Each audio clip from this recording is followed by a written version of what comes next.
차차 흐려져 밤부터 중부지방과 전라도, 제주도에 눈이나 비가 오겠습니다.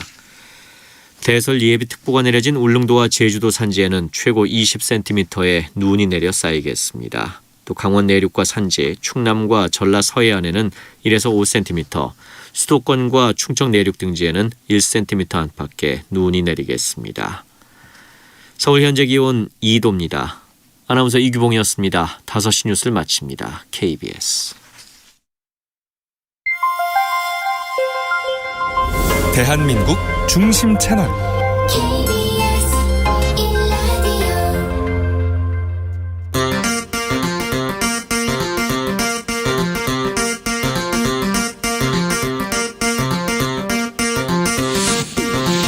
주진우 라이브.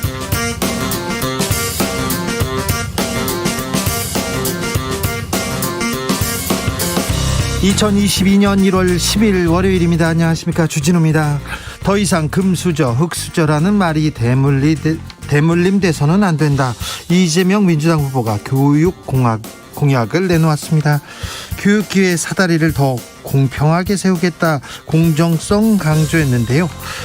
윤석열 국민의힘 후보는 짧고 강한 한 줄 공약 연달아 발표하고 있습니다. 여성가족부 폐지, 병사 봉급 월 200만 원. 때 아닌 멸공 논란에 표현의 자유를 언급하기도 했는데요. 정치적 원의 시점에서 짚어보겠습니다. 윤석열 후보 주춤한 사이에 안철수 바람 안풍 불고 있습니다. 지지율 상승세 뚜렷합니다. 목소리도 커지고 있습니다. 윤석열 후보에게는 병사 월급 200만 원이면 부사관 어쩔 건가 답해야 된다, 이렇게 물었습니다. 이재명 후보의 재난지원금 공약에는 재난을 선거에 이용하지 말라고 맹비난했습니다. 국민의힘과의 공동정부로는 불가능하다고 선을 그었는데요. 안철수 후보의 선거 전략, 선대위 총괄 선대본부장 이태규 국민의당 의원에게 물어보겠습니다. 이한열 열사의 어머니 배은심 여사가 별세했습니다. 문재인 대통령은 이한열 열사와 배은심 여사의 희생이 대한민국 민주주의를 만들었다고 했습니다. 이재명 후보는 민주주의의 가치를 지키겠다, 윤석열 후보는 민주주의 회복으로 보답하겠다고 밝혔습니다. 1987년 아들 이한열의 죽음은 평범한 어머니를 거리의 어머니로 35년간 살게 만들어 놓았습니다. 민주화의 어머니로 기록될 배은심 여사의 일생, 김은지 기자와 함께 기억하고 추모하는 시간 가져보겠습니다. 나비처럼 날아 벌처럼 쏜다. 여기는 주진우 라이브입니다.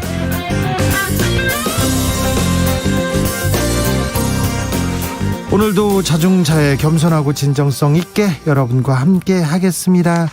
0290님, 정용진 부회장의 멸치콩 후유증, 중국 소비자들 코로나로 인해 힘든데 엎친 데 덮친 격입니다. 신라호텔, LG건강, 아모레퍼시픽 등 지압하고 내려가고 있어요. 개미들은 무슨 죄입니까? 이렇게 얘기합니다. 중국 소비지들 되게 어렵다고 하는데 이 논란은 언제까지 가는지, 때 아닌 멸공 논란에 대해서도 좀 생각해보는 시간 갖겠습니다. 여야 대선 주자들 공약 내놓고 있습니다. 피부에 와닿는 공약 너무 좋다, 이런 반응도 있고요. 아이고, 이거 뜬구름 잡기 아니냐, 이런 비판도 있습니다. 대선 공약들 어떻게 보고 계십니까? 이런 공약은 좋았어요, 얘기해 주십시오. 그리고 여러분이 원하는 공약 있으면 보내주십시오. 샵 9730, 짧은 문자 50원, 긴 문자는 100원입니다. 콩으로 보내시면 무료입니다. 그럼 주진우 라이브 시작하겠습니다.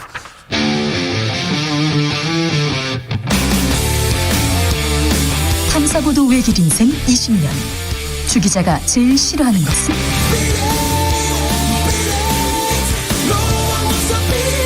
이 세상에서 비리와 부리가 사라지는 그날까지, 오늘도 흔들림 없이 주진우 라이브와 함께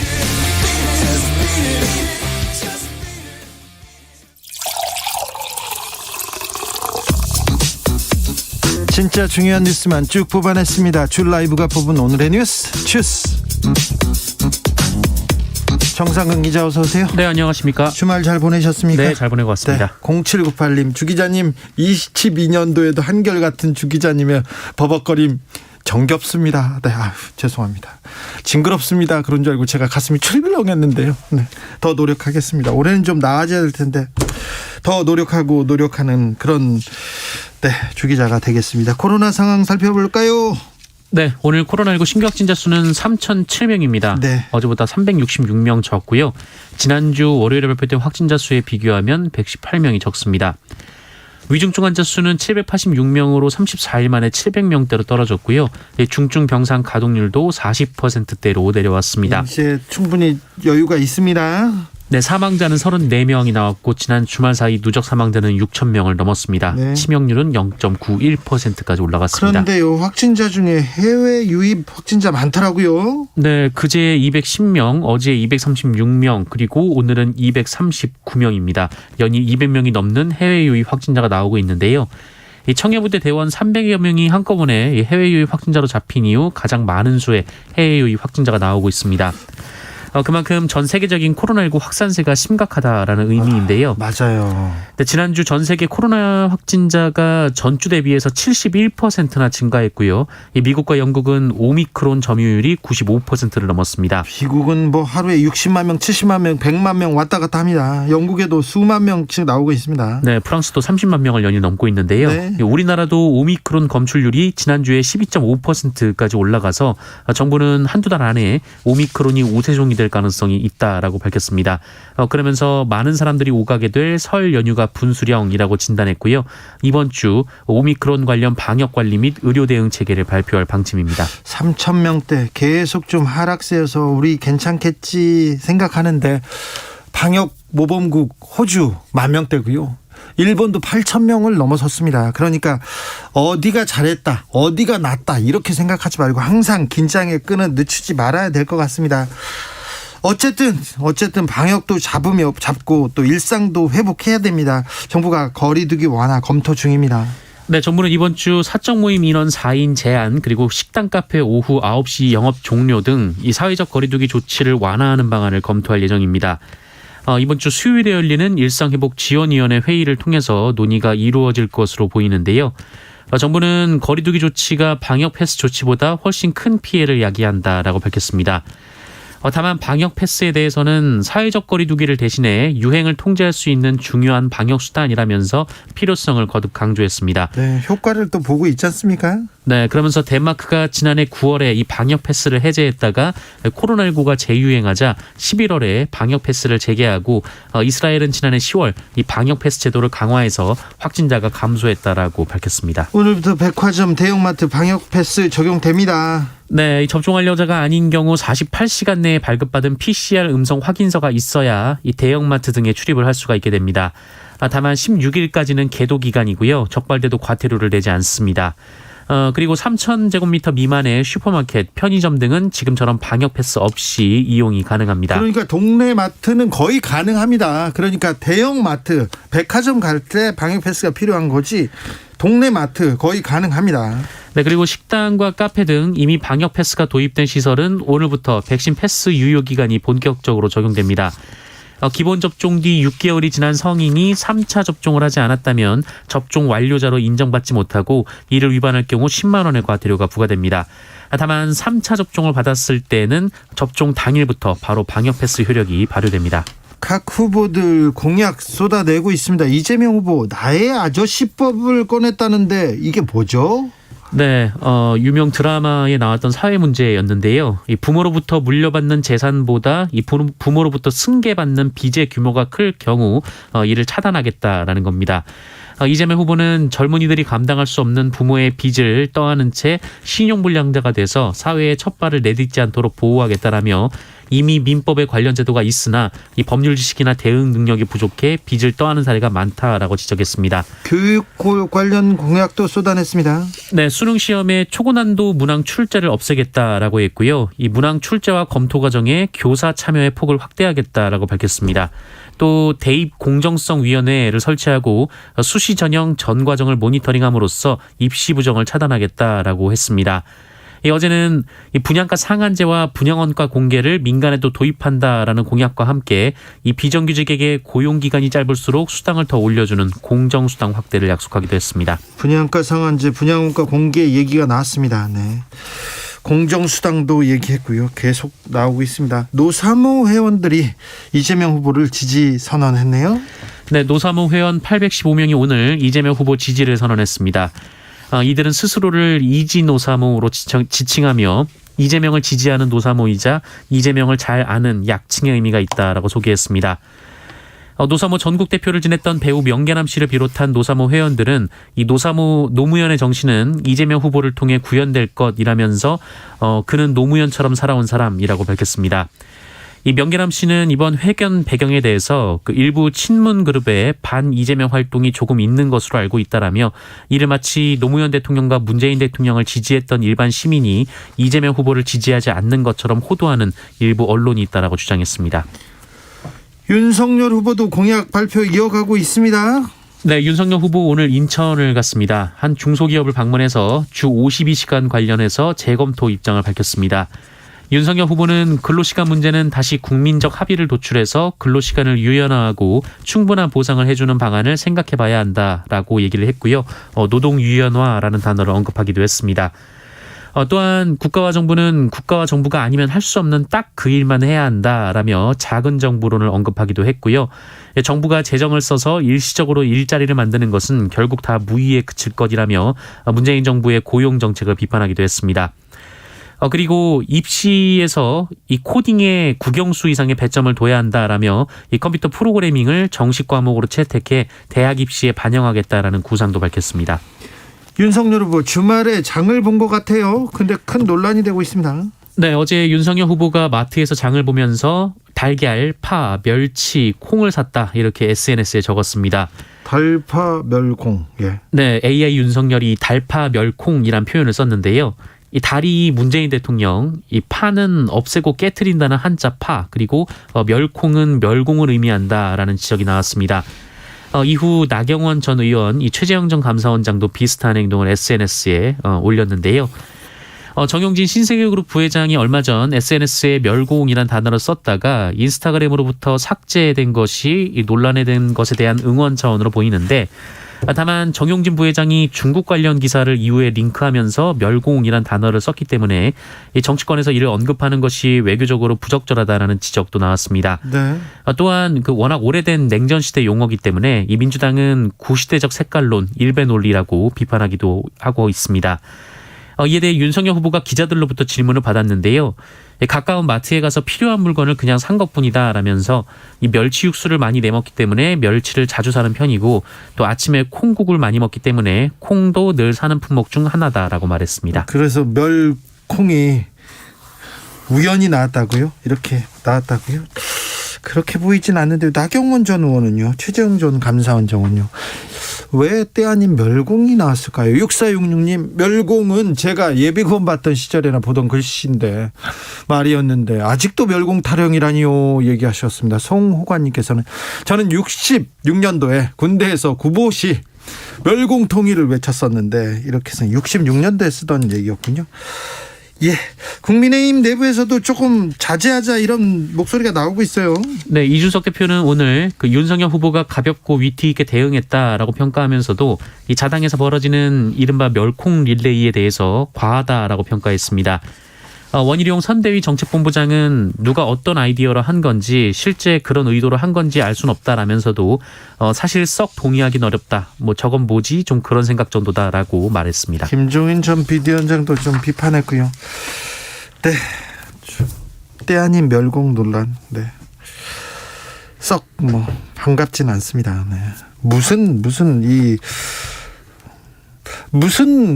여기서 뭘 더 노리고 뭘 국민들한테 어떤 비전을 던져줄지 그런 생각은 조금 없는 것 같습니다. 국민의힘 내부 논쟁 아직도 이어지네요.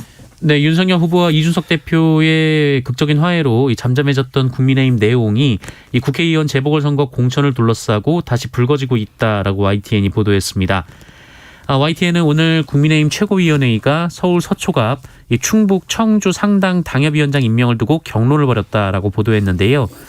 이 최고위원회는 지난해 12월 초 이 전희경 서울 서초갑위원장 그리고 정우택 충북 청주 상당위원장 임명안을 보류했는데 당시 사무총장이던 권성동 의원이 최고위원회와 협의 없이 임명했다라고 합니다. 이 두 지역 모두 대선과 함께 국회의원 재보궐선거가 치러지는 지역으로 당협위원장으로 임명되면 공천에 유리한 고지를 점하게 됩니다. 네.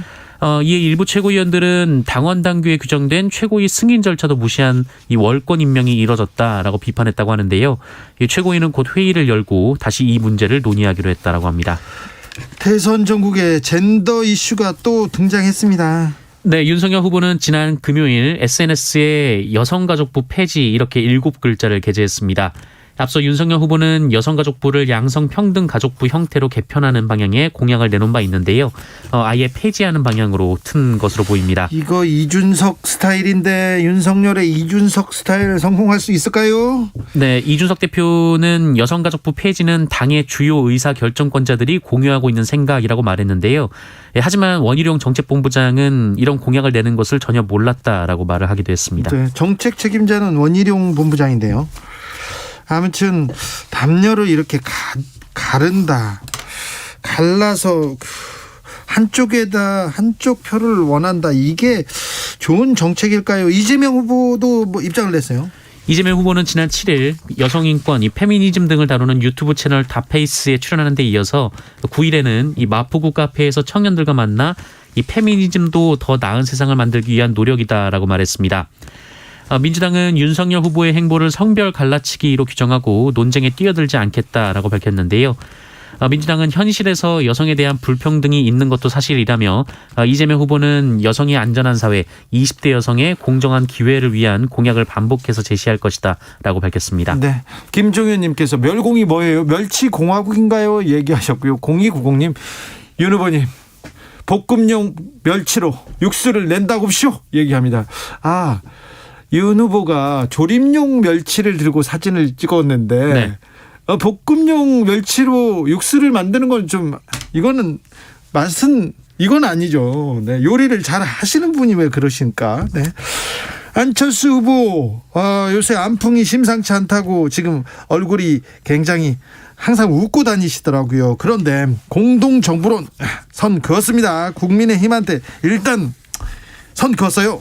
네, 국민의힘 일각에서 이 국민의당 안철수 후보와의 단일화를 위해 이른바 공동정부 얘기가 나오고 있습니다. 윤석열 대통령, 안철수 국무총리 구상인데요. 네. 하지만 이에 대해 국민의당 권은희 원내대표는 이 제도적으로도 현실적으로도 맞지 않고 안철수 정부가 추구하는 방향과도 맞지 않다라고 일축했습니다. 권은희 원내대표는 국민의힘에서 나오는 공동정부론이나 더불어민주당의 연립정부 모두 대통령제 하에서 제도적으로 성립될 수 없는 개념이라고 주장했고요. 더욱이 안철수 정부는 미래에 대한 식견을 가진 전문가 중심으로 기존 정치인에 대한 인재 영입은 제한적일 수밖에 없다라고 밝혔습니다. 이 부분은 잠시 후에 이태규 국민의당 의원한테 자세히 물어보겠습니다. 한전이 김다운 씨 사망사고에 대해서 이제서야 사과했습니다. 네, 작업 중 22,000볼트에 감전돼 숨진 고 김다운 씨의 사망사고에 대해서 한국전력 정승일 사장이 어제 공식 사과했습니다. 사고가 난 지 66일이나 지나서였습니다. 한전은 그동안 고인의 사망이 한전과 무관하다라는 식으로 언론 보도에 대응해왔는데요. 얼마 전에 장관이 직접 전화해서 문제가 있다고 얘기했었죠. 그래서 네. 조금이라도 바꾸겠다고 이제서야 사과를 했네요. 그렇습니다. 정승희 사장은 전류가 흐르는 전선을 직접 만지는 직접 활선 작업을 즉시 퇴출하고 전기를 끊고 작업하는 이 정전후 작업 방식을 확대하기로 했습니다. 이한열 열사의 어머니 배은심 여사가 별세했습니다. 네, 1987년 6월 반독재 시위에 참여했다 최루탄에 맞아 숨진 이한열 열사의 모친 배은심 여사가 향년 82세로 별세했습니다. 6월에 어머니로 불린 고인이었습니다. 그렇죠. 이 부분에 대해서는 잠시 후에 김은지 기자와 자세히 추모하는 시간을 가져보겠습니다. 건조 오징어를 신발로 밟아서 폈다고요? 그런 업체가 있어요? 네, 영상이 꽤 논란이 됐었는데요. 이 식품업체 작업자가 건조 오징어를 신발로 밟아서 펴는 영상이었습니다. 아이고.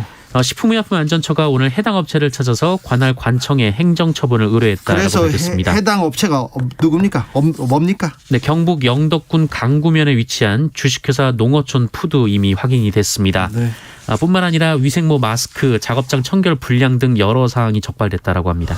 오징어 게임의 배우였죠. 깐부 배우 오영수 씨가 골든글로브에서 연기상을 받았습니다. 네, TV 부문 나무조연상입니다.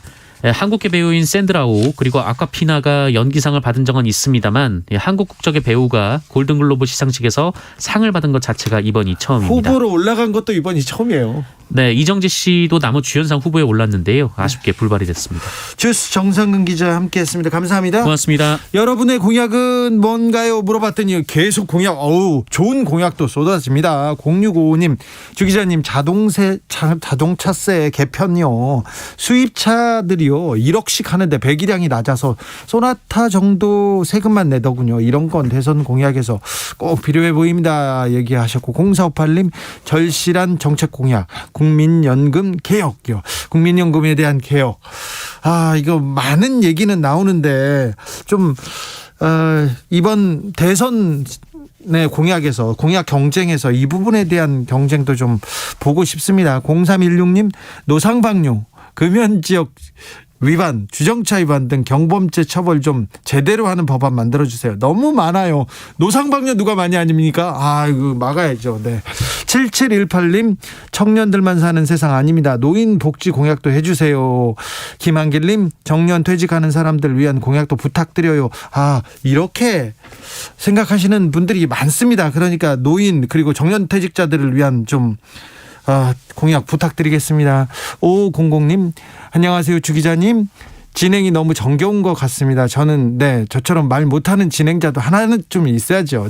저는 KBS 1라디오 방송만 청취합니다. 특히 주 기자님 방송 5시부터 7시까지 꼭 듣고요. 1톤 영업용 화물기사입니다. 꼭 듣는 화물기사님입니다.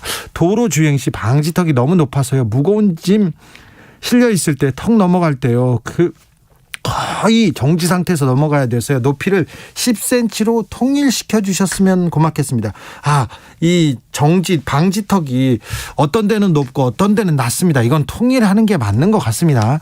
그리고 두 번째는 어린이 보호구역, 법정 공휴일 또는 오후 늦은 시간은 지역 교통 상황에 따라서 비보호와 점열 등으로 조정해 주시면 안 될까요? 얘기했습니다. 일률적으로 24시간 1년 내내 적용은 비효율적인 것 같습니다. 수고하세요. 일리 있는 지적인 것 같습니다. 좀 살펴주십시오. 7922님, 지켜질 공약만 낸다면 좀 아쉬워도 희망을 갖겠습니다. 지키려고 좀 노력을 했으면 좋겠습니다. 2315님, 대선 주자들 공약들 당선 후에 지키는 국민 감시단을 만들어서 철저히 확인해야 됩니다. 공약 미준수 씨 탄핵해야 하는 법을 만들었으면 합니다. 탄핵 얘기까지 나왔습니다. 임기영님, 겨울철 길거리 음식 어묵꼬지 파손 시기까지 계속 사용 위험합니다. 코로나 시대인데 이건 좀 임기영님 굉장히 생활 밀착형 공약 맞는데 대선 공약이라고 하기에는 구청장님 선거 때 그때 이거 대선 어묵꼬지 그거 다시 이렇게 사용하는 거 파손시키는 거 그거 좀 단속해달라고 하겠습니다. 교통정보센터 다녀오겠습니다. 유하영 씨. 네, 고속도로는 교통량이 늘고 있지만 아직까진 정체가 심하진 않습니다. 서해안고속도로 서울 방향 8탄 분기점 부근에서 밀리고요. 매송 부근 1차로에서 사고가 나면서 정체입니다. 주의하셔야겠고요. 이후로는 일직 분기점에서 금천까지 막힙니다. 경부고속도로 서울 방향 기흥부터 수원까지 정체고요. 더가 양재에서 반포까지 막힙니다. 반대 부산 쪽으로는 한남에서 서초까지 밀리고 신갈 분기점부터 수원까지 정체입니다. 수도권 제순환고속도로도 곳곳으로 밀리는데요. 일산에서 판교 방향으로 노오지 분기점에서 송내까지가 10km 가장 정체입니다. 서울 시내에서는 내부순환도로 성수 분기점 방향 정릉램프에서 기름램프 사이에 사고가 나 막힙니다. KBS 교통정보센터였습니다. 주진우 라이브.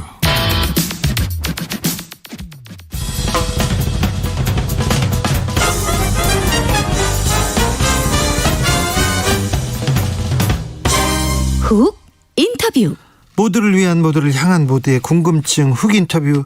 대선 2달 남았습니다. 대선 2달 앞두고 안풍 안철수 바람 불고 있습니다. 안 후보는 이 기세를 몰아서 3강 트로이카 굳히겠다고 선언했는데요. 국민 통합을 외치는 안철수, 과연 어떤 점이 유권자들의 마음을 흔들고 있는 걸까요? 단일화는 될까요? 완주는요? 궁금한 점 물어보겠습니다. 선대위 총괄선대본부장 이태규 국민의당 의원, 안녕하세요. 네, 안녕하십니까? 네, 안철수 후보의 지지율 상승세 심상치 않습니다. 현재 상황 어떻게 보시는지요? 지난 주말에 충청도를 좀 다녀오셨는데요. 네. 예, 거기에서도 굉장히 현장 열기가 뜨거웠습니다. 네. 예, 그런데 이게 아직 여론조사 지표상까지 이렇게 반영되고 있지는 못하고 있거든요. 아직 더 올라간다 그 얘기 하시려고 그러는구나. 저는 지금 안철수 후보의 지지율을 중도와 2030이 이렇게 끌고 가는데, 네. 여기에 보수가 여기에 공감하지만, 네. 아직까지는 그 지지율까지는 이렇게, 옮겨가지는 않는 것 같아요. 그래서 예. 조금 더 시간을 좀 봐야 될 것 같고, 그렇기 때문에 상승 기류는 맞지만 다자구도에서 절대치는 아직 낮거든요. 네. 또 단일 후보 지지도도 높지만 사실 충성도가 확인되고 있지 않아서 네. 저희 캠프에서는 아직 현재 상황을 좀 신중하게 네. 민심의 추이를 좀 지켜보고 있다 이렇게 좀 말씀드리겠습니다. 전략통 이태규 의원한테 물어보겠습니다. 그러면 지지율이 설 때까지 어느 정도 수준까지 갈 거라고 보십니까? 저는 저희가 그거 민심이 어떻게 결정하시는지 저희가 알 수 없지 않습니까? 네. 그래서 저희가 바람이 있다면 네. 저희가 15%를 좀 안정적으로 돌파해서 10% 후반대를 좀 가면 네. 저는 양당 이 구도에 큰 파열음을 낼 수 있다 이렇게 보고 있습니다. 네. 윤석열 후보를 금방 따라잡을 거다 이런 얘기는 안 하시는군요. 자, 안철수 후보의 상승세 어떤 이유들이 있다고 보세요? 무엇이 지금 안철수 바람을 불게 합니까? 이게 많은 분들이 이번 대선이 양당 후보들의 어떤 후보뿐만 아니라 가족의 문제 이런 걸로 해서 역대 최악의 비호감 대선이라고 이런 비판과 지적들을 많이 하셨거든요. 네.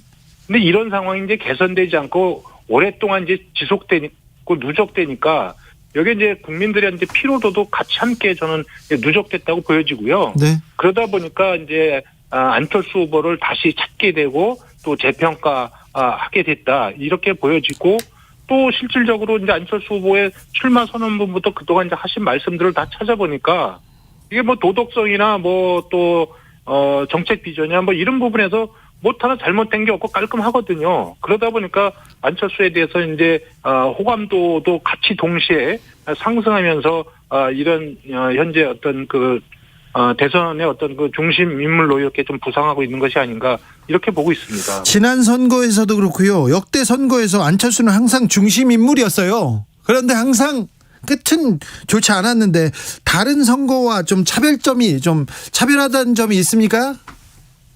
일단 지난 대선에 비해서 안철수 대표가 정말 국가의 성장 비전이나 전략 목표에 대한 확고한 자기 로드맵을 갖고 있습니다. 일단 과학기술 중심 국가라고 하는 이런 국가의 목표를 분명히 제시하고 이것을 위해서 어떤 정책 로드맵을 구사해서 갈 것인가 이렇게 딱 정리가 정말 논리정연하게 너무 잘 돼 있거든요. 예, 그래서 이런 부분 속에서 저는 뒷심을 발휘할 거라고 보고요. 네. 사실 저희 슬로건이 더 좋은 정권 교체 새롭게 준비된 안철수입니다.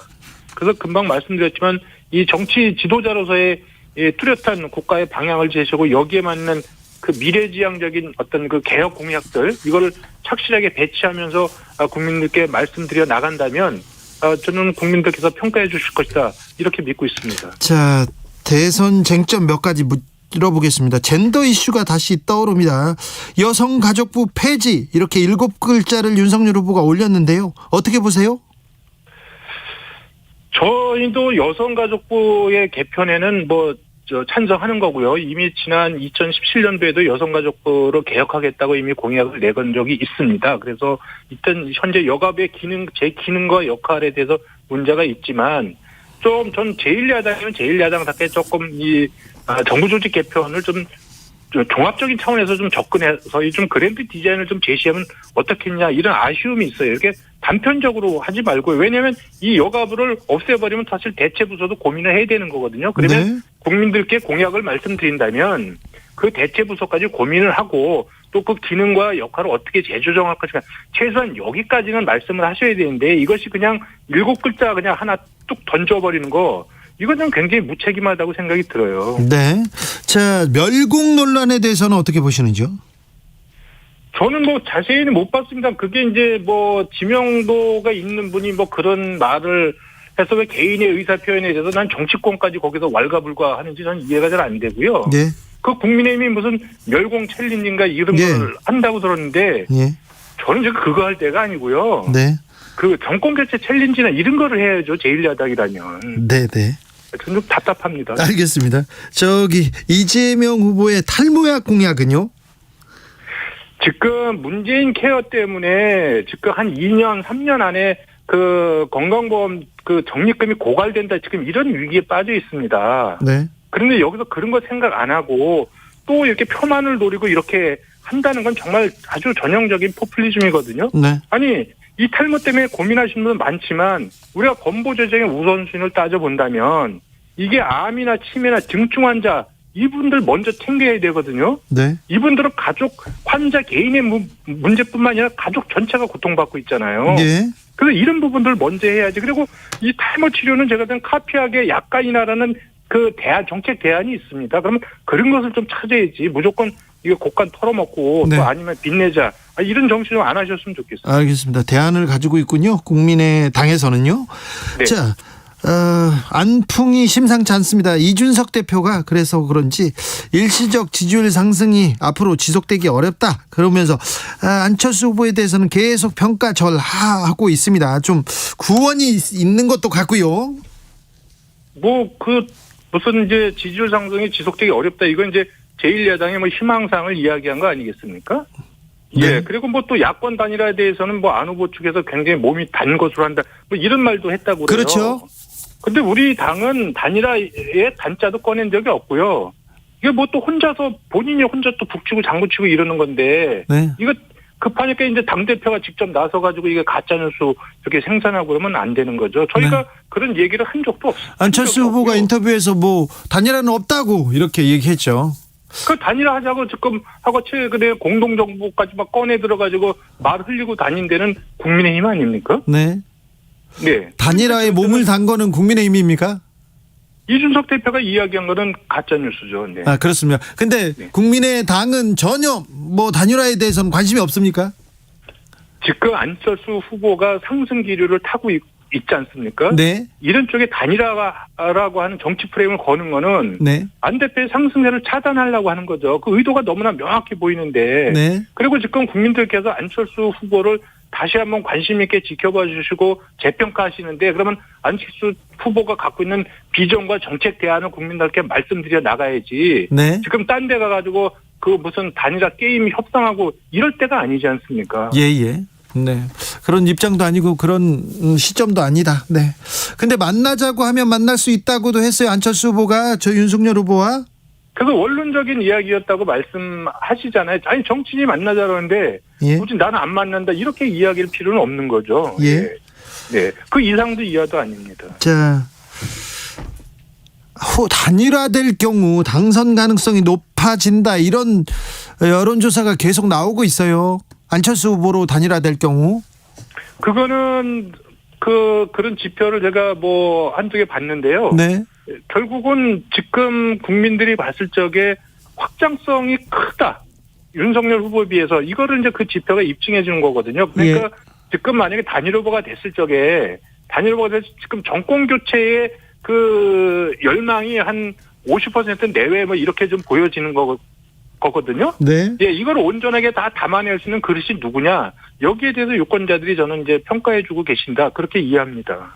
국민의힘 지지자들이 국민의힘에서 안철수로 정권 교체 가능성이 높다. 그러면서 안철수 후보를 이렇게 지지해 줄 수 있을까요? 그거는 뭐 저희는 좀 지켜봐야 되겠지만 저희의 기본 그 득표 기조가 일단 중도와 2030의 지지를 확실하게 해서 확장성을 강력하게 부각시킨 다음에 그 정말 정권 교체에 확실한 대안이다. 이거를 부각시켜서 보수의 공감과 지지를 견인하겠다는 생각을 갖고 있거든요. 네. 사실 지금 지난 서울시장 선거 때 안철수 후보가 굉장히 많은 그 공을 들여서 사실 국민의힘 후보가 서울시장에서 압도적으로 당선되지 않습니까? 예. 거기에 대해서 고마워하시는 분들이 굉장히 많이 계시고요. 네. 아마 지금 그 국민의힘 지지층이나 보수층에서 자기가 1인 2표를 행사할 수 있다면 그게 윤석열 후보와 안철수 후보한테 각각 하나씩 줬을 겁니다. 다만 한 표밖에 행사를 못하니까 아마 그 우선순위에서 지금 윤석열 후보가 앞에 있다고 보여지지만 결국은 확장성의 문제나 아마 이런 거를 따지게 되면 그 순위가 저는 바뀔 수 있다 이렇게 봅니다.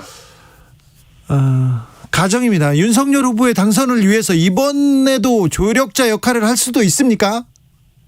안철수 후보는 안철수의 이름으로 정권 교체하겠다고 분명하게 말씀드린 바 있습니다. 알겠습니다. 안철수 후보 대통령감입니까? 옆에서 보면? 대통령감이라고 저는 생각을 합니다. 저는 그 도덕성, 또 미래에 대한 통찰력, 또 국가의 어떤 성장 비전과 전략 목표, 또 과학기술의 이해, 뭐 이런 부분에서는 저는 양당 후보가 저는 따라올 수 없다고 생각합니다. 윤석열 후보와 비교해서는 또 안철수가 이 점이 낫다. 뭐가 낫습니까? 아무래도 뭐 지금 윤 후보께서 제일 그 지지율 하락을 촉발한 부분이 결국은 이제 뭐 본인의 어떤 그 뭐 실언 문제라든가 또 가정 문제라든가 이런 거가 아주 제일 크지 않겠습니까? 예. 예, 그런 부분에서 이제 안철수 후보는 비교할 수 없을 정도로 거의 완벽성을 갖고 있다고 봐야 되겠죠. 네. 뭐 그 정도면 된 거 아니겠습니까? 알겠습니다. 안철수 후보는 TV 토론 많이 하자. 여기에 공감하시나요? 네, 그건 뭐 얼마든지 예, 거기에 응하시겠다고 하고 있습니다. 토론도 자신 있습니까? 안철수 후보가 말을 잘하는 후보는 아닙니다. 예, 근데 지금 저는 시대와 대중들이 요구하는 거는 말 잘하는 해설사가 아니고요. 네. 일 잘하는 해결사를 원한다고 이렇게 저희들은 판단하고 있고요. 그래서 네. 지난 서울시장 선거 때 그 토론에서도 네. 그런 부분을 저는 충분하게 보여드렸다고 생각을 하고요. 이번에 그 TV 토론이 열리면 네. 정말 일 잘하는 해결사의 모습을 잘 보여드릴 수 있다. 이렇게 생각하고 있습니다. 네. MB 아바타입니까? 갑철수입니까? 그런 단어가 워낙 좀 선명하게 남아있다는 사람도 있는데 이번에는 또 안철수가 비전과 정책을 보여주겠죠? 그거 이제 그 당시에 얼마나 야비하고 비열하게 그렇게 했으면 그런 질문까지 했겠습니까? 안 후보가. 그러나 네. 그런 부분들이 소통하는 과정에서 유권자한테 오해를 살 수 있기 때문에 네. 이제 그런 부분이 아니고 미래의 비전과 정책에 대해서 차분하게 안철수 후보가 갖고 있는 부분을 좀 말씀드려 나가겠다. 이것이 TV 토론의 어떤 기본 전략이다. 알겠습니다. 3007님이 야권 분열로 한참 시끄러워지겠네요 얘기합니다. 단일화 압박이 점점 커질 것 같습니다. 특별히 국민의힘에서 안철수 후보를 이렇게 계속 압박할 텐데 안철수 후보 자신만의 길을 당당히 걸어갑니까? 묵묵하게 자기 길을 가는 것이 저는 그 안철수 후보에 관심을 가져주시고 재평가해 주시는 국민들에 대한 예의라고 저는 생각을 합니다. 네. 알겠습니다. 예, 그렇기 때문에 네. 지금 자꾸 이 안철수 후보를 단일화 프레임에 가두려고 하면 안철수 후보의 진면목과 진정성을 보여주기가 굉장히 어렵게 됩니다. 알겠습니다. 네. 예, 우리가 제일 경계하는 것이 그것입니다. 알겠습니다. 저희도 정책과 비전, 안철수의 정책과 비전을 계속 듣도록 하겠습니다. 네. 박보영님, 안 후보가 왜 상승기일까요? 안 후보 능력으로 올라간 건가요? 아니면 윤 후보가 답답해서 그 표가 이동한 건 아닐까요? 지금까지는 뭐 안 후보의 능력을 비전을 봤다는 것보다는 윤석열 후보한테 실망한 사람이 다시 안 후보한테 갔다 이런 뭐 해석이 조금 해석하는 사람들이 많습니다.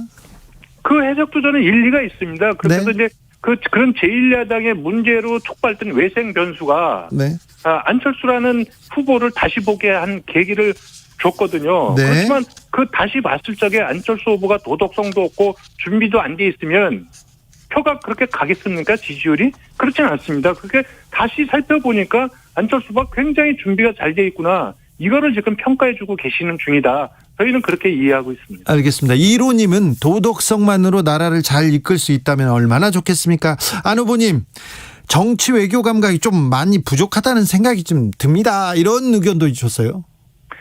조만간에 안철수 후보의 외교 안보와 국방 정책에 대해서만 말씀을 드릴 겁니다. 네.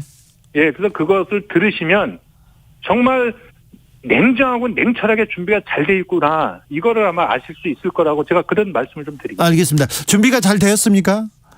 잘 돼가고 있습니다. 근데 정부를 꾸리려면 주변에 그 정책을 이렇게 입안하고 정책을 같이 좀 만들 사람들이 필요한데 사람들도 많이 와 있습니까? 지금 이제 물 들어오니까 네. 굉장히 많은 분들이 이제 또 도와주시겠다고 막 엄청나게 연락이 옵니다. 요즘 다시요. 네. 예, 연락이 오고요. 네. 또 이런 상황에서 이제 좋은 분들이 많이 이제 결합할 수 있다. 이렇게 생각을 하고 있습니다. 다만 네. 안철수 후보가 이렇게 상승세로 가고 계속해서 가게 되면 이건 이제 국민들께서 이 기존의 정치를 좀 깨야 되겠다고 하는 이제 그런 혁신 의지를 이제 표출하시는 거거든요. 그렇죠. 예, 거기에 맞게 저희들도 준비를 해나가면 예, 저희 작은 당이지만 내용은 정말 더 알차게 만들 수 있다. 이런 자신감이 있습니다. 자, 정권 교체 안철수로 해야 하는 이유 알려주십시오. 잘 아시겠지만 이 지금 시대가 우리 인류의 문명사의 원천이 과학혁명입니다. 앞으로 4차 혁명 시대에 있어서도 과학혁명으로 나라와 민족이 먹고 살아야죠. 그렇게 네. 되면 과학기술에 대한 이해가 없으면 현대 사회에 있어서 리더가 꼭 과학기술자일 필요는 없지만 적어도 과학기술 전문가들을 하고 전문가들에게 정확하게 질문하고 답변을 들을 수 있는 정도의 교양과 기초 지식은 갖고 있어야 됩니다. 예. 지금 대통령 후보 중에 안철수 후보밖에 그런 분이 안 계시지 않습니까? 이준- 이건 우리의 생존이고 미래의 먹거리와 직결된 문제입니다. 알겠습니다. 이준석 대표가 안 후보 지지율 이제 곧 빠지게 돼 있다. 단일화 꺼낼 이유도 없어진다. 이런 얘기 했던데요. 그거는 이제 지금 제1야당이 굉장히 조금 위기에 처해 있지 않습니까? 예. 예, 그러니까 이제 막 좀 내지르고 막 그러잖아요. 막 던지는 겁니까? 예, 막 던지잖아요. 지금 무책임하게. 네. 예, 그래서 저는 안철수 후보의 지지율이 빠져야 본인들이 이제 반등의 계기를 찾을 거 아니겠습니까? 예. 그럼 뭐 제1야당 대표의 저는 뭐 당연한 희망사항이라고 봅니다. 희망사항. 예, 알겠습니다. 9741님 과학 토론합시다. 이것도 좋은 생각인 것 같습니다. 안철수 선대위 얘기 들어봤습니다. 이태규 국민의당 의원 말씀 감사합니다. 네네, 고맙습니다. 네. 타자, 집중, 새해 기념, 그리고 청취율 조사 기간 겸 주진우 라이브에서 특별한 이벤트를 준비했습니다. 이름하여 전국민 소원지원금 프로젝트 주필리즘. 주라 청취자이자 유권자인 여러분, 정치인들에게 바라는 점을 보내주세요. 가장 멋진 소원을 보내주신 20분에게 5만원의 소원지원금을 전폭 지원해 드리도록 하겠습니다. 당첨자 발표는 1월 21일. 전국민 소원지원금 주필리즘 많이 참여해주세요.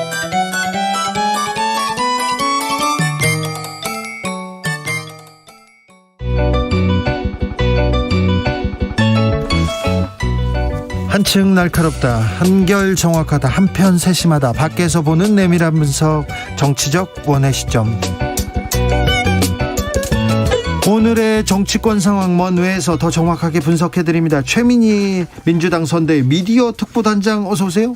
안녕하세요. 불굴의 희망 최민희입니다. 그리고 김용남 국민의힘 선대위 상임공보특보 언제 던졌던가요? 어서 오세요. 전 상임공보특보 김용남입니다. 안녕하세요. 아직 지난주에 선대위 사람들이 다 우리는 직을 내놓겠다 이렇게 얘기하셨죠? 그랬나요? 네. 다른 분들도 그랬잖아요. 그런가요? 근데 다 자기 자리로 다 가더라고요. 저는 안 하겠다고 얘기를 했기 때문에. 네. 아니 다른 사람들은 안 하겠다고 하고 바로 가던데. 저는 앞으로 안 하겠다고 얘기를 했어요. 이거 자 넣어 두시고요. 잠시만요. 최민희 의원님, 네. 민주당 선대위 미디어 특보단장 이거 엄청 높은 사람 아닙니까? 높은지 어쨌든 저는 언제 어디서나 비가 오나 눈이 오나 열일하겠습니다. 네, 알겠습니다. 아니 새해 복은 최 의원님이 다 받아가시는 것 같아요. 최근에 사면도 받으시고. 의원님, 우리가 공보특보. 말은 바로 해야지. 사면은 아니고 복권입니다. 복권 참. 네. 복권이었어요? 복권. 네. 네. 맞습니다. 알겠습니다. 김용남 의원도 복권이라도 맞아야 될 텐데. 저는 복권이라도 사야겠어요. 네네. 자, 김용남 의원님, 네. 윤석열 후보가 SNS에 한 줄 공약 이렇게 연이어 올리고 있는데 여성가족부 폐지, 다른 거 계속 나오고 있는데 어떻게 보셨습니까? 그렇게 시작을 할 수는 있어요. 네. 예를 들어서 여성가족부 폐지, 뭐 임팩트는 있잖아요. 네. 근데 적어도 거기서 끝나면 안 되는 거죠. 그렇죠. 예. 정권을 잡는다는 사람이 우리는 어떻게 대안을 가지고 어떤 쪽으로 가겠다. 이 여가부도 그 전에는 양성가족평등부 뭐 이런 식으로 재편해서 어떻게 다시 만들겠다 그런 공약을 가지고 윤석열 후보가 얘기했는데 갑자기 이렇게 나왔어요.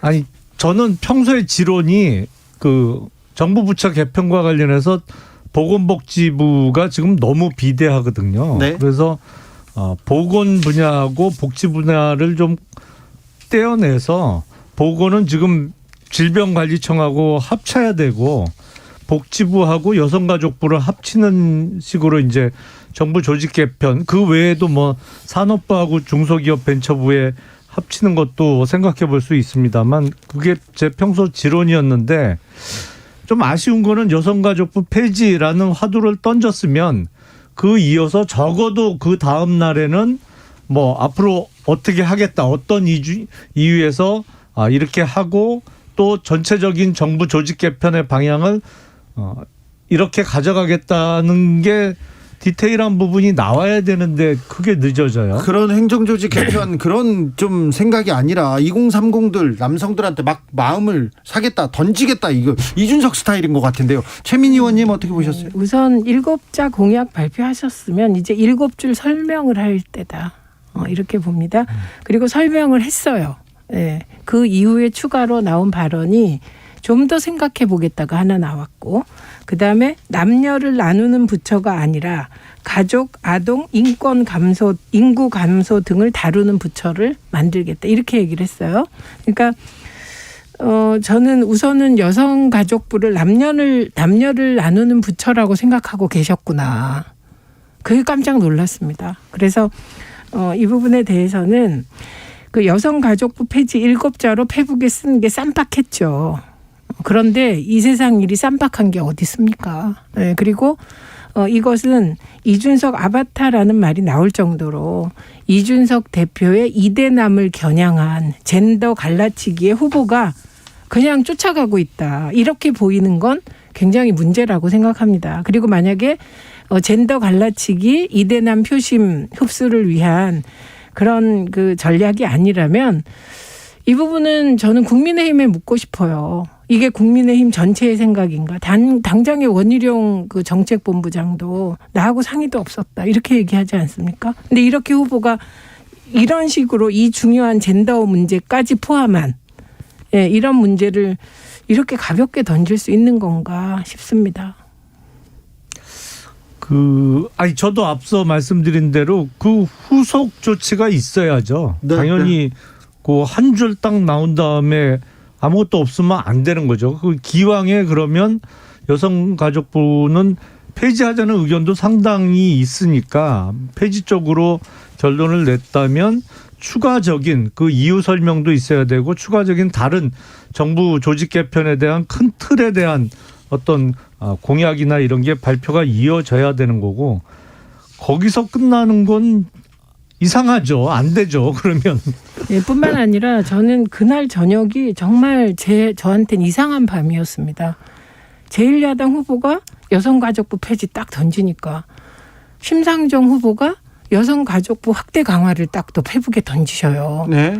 그러니까 대권 후보들이 이런 식으로 페북으로 이 중요한 문제를 이게 왜 중요한 문제인지 아시잖아요. 지금 말씀하셨듯이 새 정부 들어설 때마다 정부 조직 개편이 대단히 중요한 문제예요. 예. 그래서 역할 분담을 하고 이게 그렇게 힘든 일입니다. 조정하는 게. 뿐만 아니라 여성가족부가 하는 일 중에는 사실은 뭐 다문화 가정서부터 아동 여성 인권 보호를 위한 많은 일을 하고요. 이수정 전 선대위원장이죠. 그분이 얘기했듯이 성폭력 관련한 부분을 그리고 그 모니터 등등과 관련하여 여성부를 확대 강화하자 역할을 더 주자 이렇게 주장하신 그 문제도 있습니다. 그러니까 여성가족부가 여성이란 이름이 들어갔다고 남녀 어쩌고 하는 게 아니라 보편적인 성평등에 따른 인권적 가치를 실현하는 곳이거든요. 그래서 이 두 중요한 대권 후보께서 폐지하자 확대 강화하자 이러고는 설명이 없으니까 젠더 문제가 이번 대선에 또 중요한 이슈로 떠오르고 있습니다. 워낙 지금 2030 세대에서는 젠더 이슈가 다른 그 윗세대에서는 이해하기 어려울 정도로 정말 첨예한 건 사실이니까요. 예. 그러다 보니까 이제 어떤 표심이라는 측면에서 젠더 이슈에 대해서 그 각 후보들이 다르게 접근을 하고 있는데, 저는 기본적으로 여성가족부의 기능과 관련해서는 이게 상당 부분은 복지부하고 겹치고 또 상당 부분은 인권위원회의 기능하고 겹칩니다. 그리고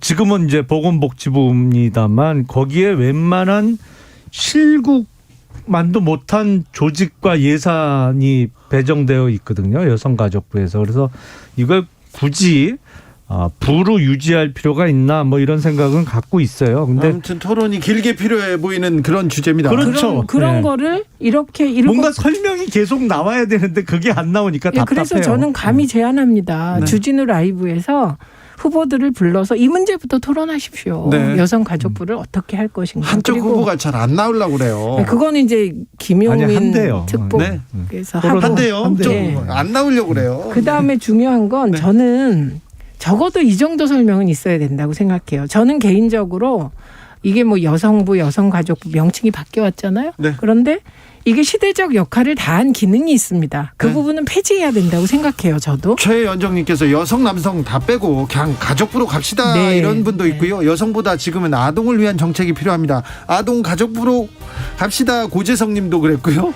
6171님은 여성부가 아무리 마음에 안 들어도 가족부는 어떡합니까? 그리고 여성가족부가 아닌 하던 역할을 대신할 부서가 마련되어 있나요? 다 이게 김용남 의원님도 지적한 대로인데 더 많은 토론, 더 깊은 고민이 필요한 것 같습니다. 2부에서는 우리 멸공 얘기도 해야 되는군요. 이 6시에 이어가겠습니다.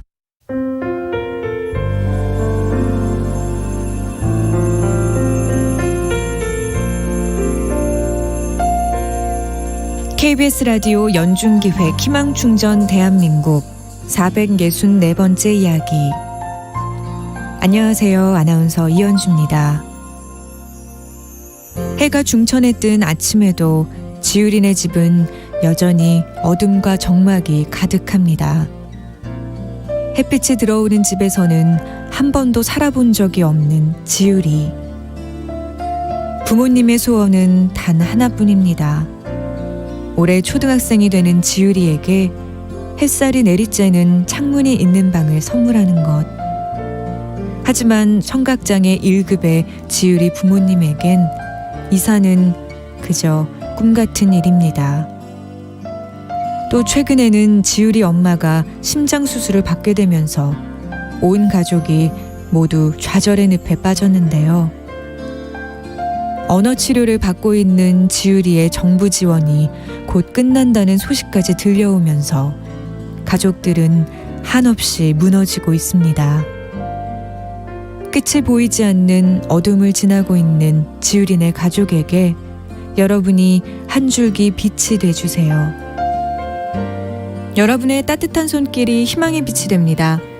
ARS 060-700-1580 060-700-1580 한 통화 3,000원으로 희망을 선물해 주세요.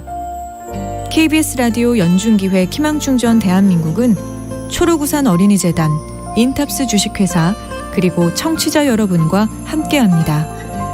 ARS 060-700-1580 한 통화 3,000원입니다.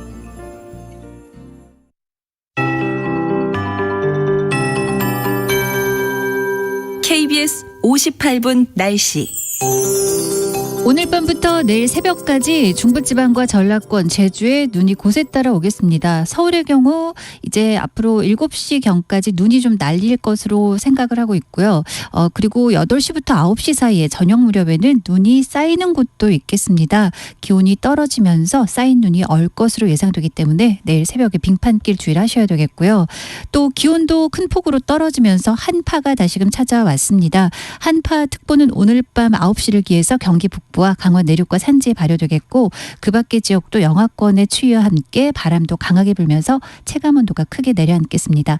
내일 아침 최저기온 서울이 영하 10도로 떨어지겠습니다. 바람도 강하겠습니다. 파주와 동두천 대관령 영하 12도까지 내려앉아 내일 낮 기온 서울이 고작 영하 5도에 그치는 등 전국적으로 춥겠고요. 특히 중부지방은 종일 영하권의 기온이 금요일 아침까지 쭉 이어질 것으로 예상됩니다. 주말부터는 한파의 강도가 조금은 약해지겠습니다.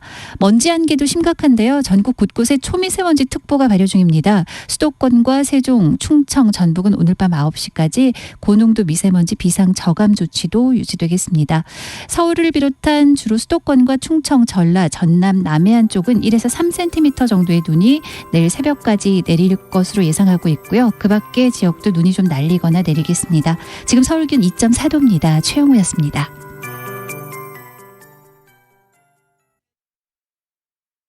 정성을 다하는 국민의 방송 KBS가 6시를 알려드립니다. AM 711kHz, FM 97.3MHz, KBS 1라디오입니다. HLKA.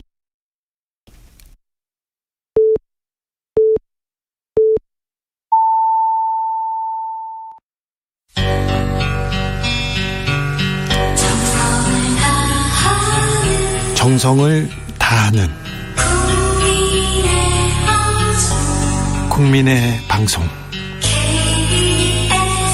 KBS 주진우 라이브. 그냥 그렇다고요. 주진우 라이브 2부 시작했습니다. 지역에 따라 2부부터 함께 하시는 분들 계시죠? 어서 오십시오. 함께 해주십시오. 라디오 정보센터 다녀오겠습니다. 조진주 씨.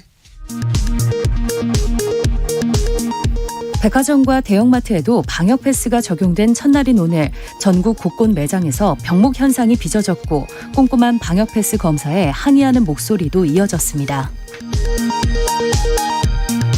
국내에서 오미크론 변이 바이러스가 빠르게 확산해 지난주 검출률이 12.5%를 기록하며 처음으로 10%를 넘어섰습니다. 방역당국은 코로나19의 국내 유행 상황이 안정되고 있지만 오미크론이 향후 방역 상황에 큰 변수가 될 수 있다고 지적했습니다. 문재인 대통령은 코로나19 백신 접종과 관련해 오미크론이 우세종이 되기 전에 50대 이하의 3차 백신 접종이 완료돼야 한다면서 4차 접종 실시 여부도 논의해달라고 주문했습니다. 여야는 오늘 법제사법위원회 전체 회의에서 대장동 의혹 수사를 위한 특검 도입과 공수처 통신조회 논란을 두고 공방을 벌였습니다. 오스템 임플란트의 회사 돈 1,980억 원을 빼돌린 혐의를 받는 재무팀장 이모 씨가 구속돼 수사를 받고 있는 가운데 서울 강서경찰서는 이 씨의 부인과 처제도 횡령 혐의 공범으로 입건해 조사하고 있다고 밝혔습니다. 깐부 할아버지 오영수 씨가 오징어 게임으로 한국 배우 최초로 골든글로브 TV 부문 나무 조연상을 받았습니다. 오징어 게임은 작품상과 나무 주연상 후보에도 올랐지만 2개 부문 수상은 불발됐습니다. 지금까지 라디오 정보센터 뉴스였습니다.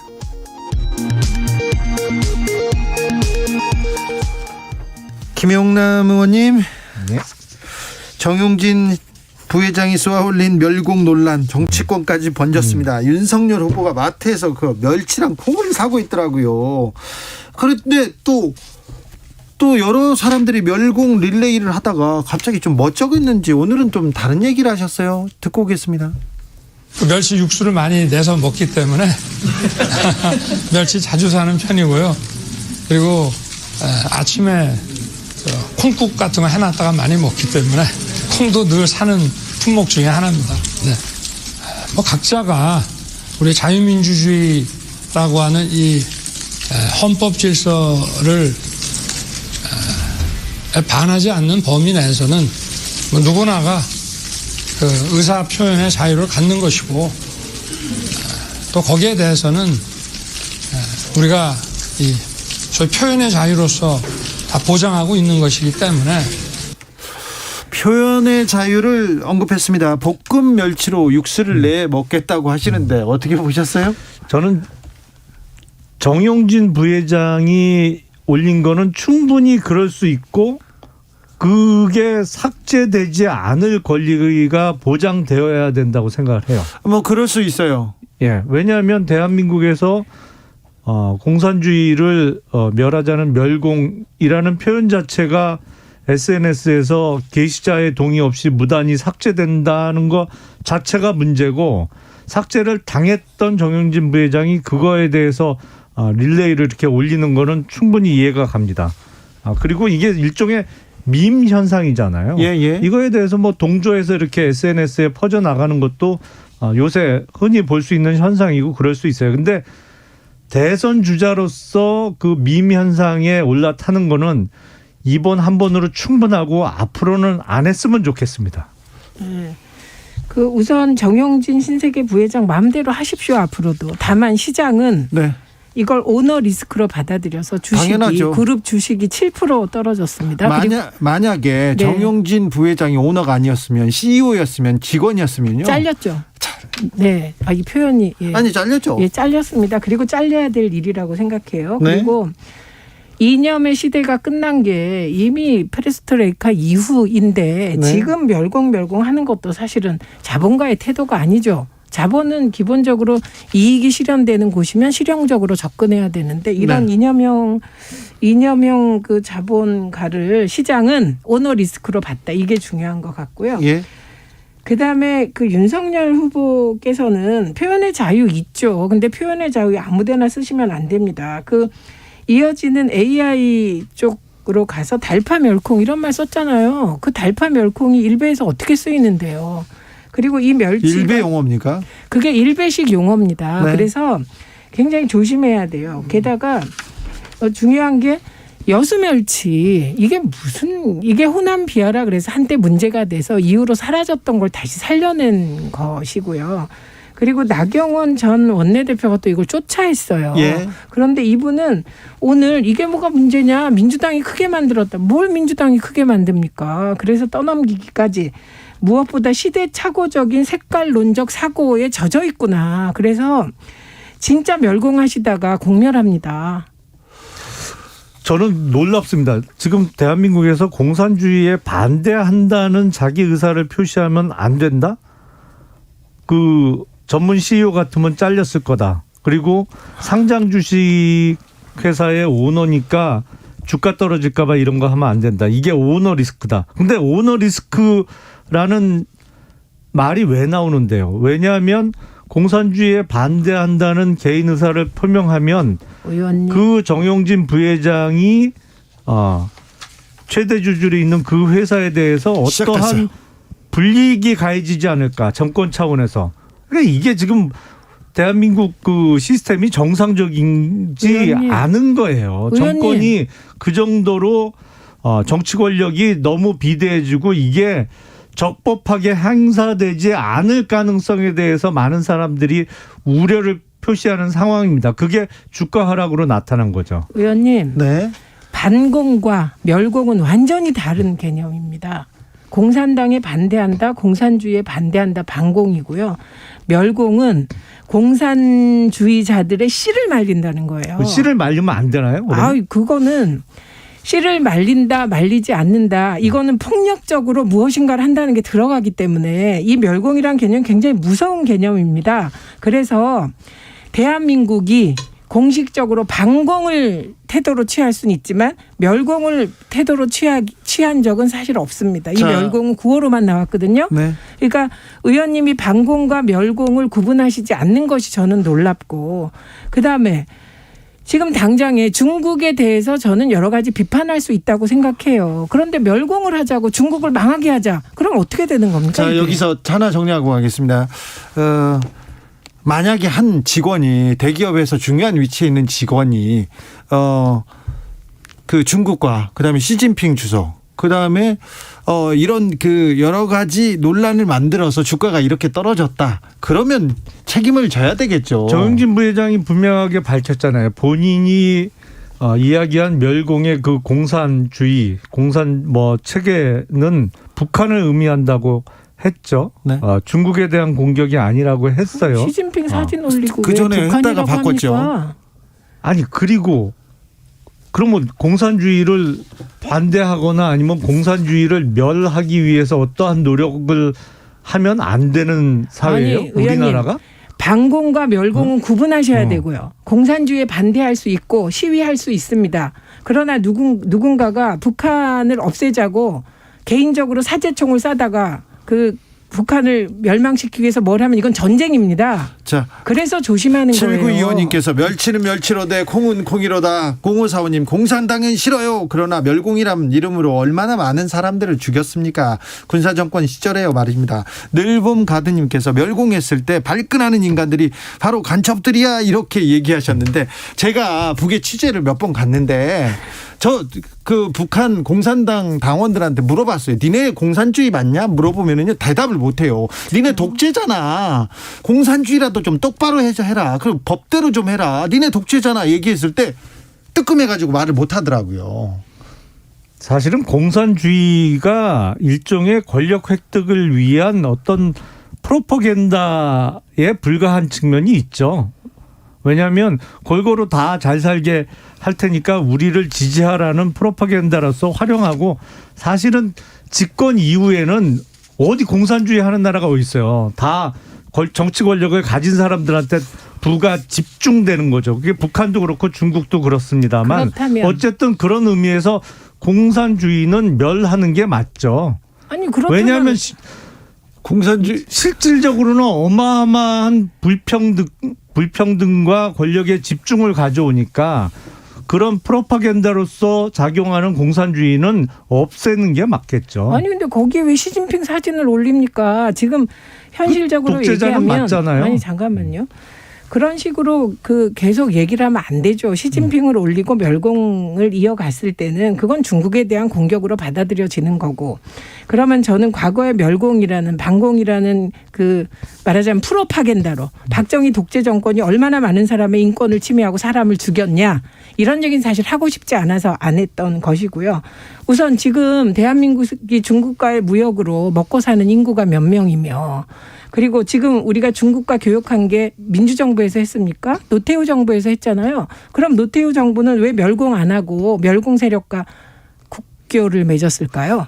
그러니까 이미 이념의 세대가 끝나고 자본주의 민주주의의 우월성이 확인된 마당에 과거 70년대식 멸공을 얘기하는 것 자체가 시대착오적이다. 특히 자본가는 저러면 안 된다라고 시장에서 생각했기 때문에 시장에서 7%나 주가가 떨어지는 것입니다. 그리고 지금 그 삭제한 부분도 그 개인 회사에서 삭제한 거예요. 인스타그램에 정부가 어떻게 해라 이런 거 아니에요. 그러니까 그거를 자꾸 있는 사실을 그대로 인정하고 잘못된 부분을 안 고치시면 남 탓하시게 된다니까요. 자, 넘어가자. 인스타그램에서 삭제한 거는 이 정부하고 상관없는 건 맞죠. 맞죠. 근데 문제는 뭐냐면 네. 오늘 신세계 주가가 크게 하락한 것은 그거 자체가 개인의 의사표명 특히 공산주의에 대해서 반대하는 멸공이라는 표현한 것 자체가 그 회사에 대한 어떤 정부 차원이 됐던 정권 차원의 됐던 불이익이 가해지지 않을까라는 우려가 반영된 주가죠. 아닙니다. 그거 자체가 아니에요. 지금 잘못된 거예요. 아닙니다, 그런 의원님.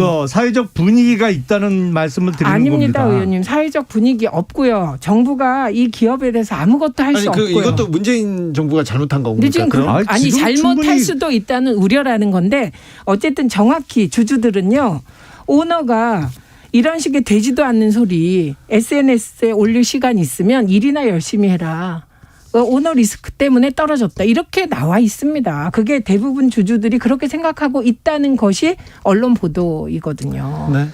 이게 과거 국민의힘 전신인 정당이 정권을 잡고 있을 때 뭐 상장기업 오너가 멸공이라는 어떤 이런 거를 SNS에 올렸다고 하면 그게 오너 리스크로서 주가 하락을 가져오지는 않았을 거예요. 의원님 아까 표현의 자유 얘기하면서 자유민주 국가니까 표현의 자유 있다. 그런데 밈은 여기서 끝냈으면 좋겠다. 딱 얘기하셨잖아요. 네. 아니 제가 얘기한 건 대선 주자로서 어떤 그렇죠. 밈 현상에 올라타는 건 여기서 끝냈으면 유력 좋겠다는 대권 거죠. 후보가 이걸 이어받아서 동조하고 또 이게 문제가 커졌어요. 이건 좀 문제가 되잖아요. 아니, 여기에서 그러니까 끝내야죠. 이제 그만 했으면 좋겠어요. 자, 색깔론 이런 것도 이제 그만. 이게 언제적 일입니까? 언제적 열공 아니에요? 노무현 전 대통령이 2002년 경선 과정에서 구시대적 색깔론 멈춰달라고 했는데 지금 2022년에 이게 무슨 일입니까? 색깔론은 구시대적이고 멈춰야죠. 네. 색깔론은 자 지나가겠습니다.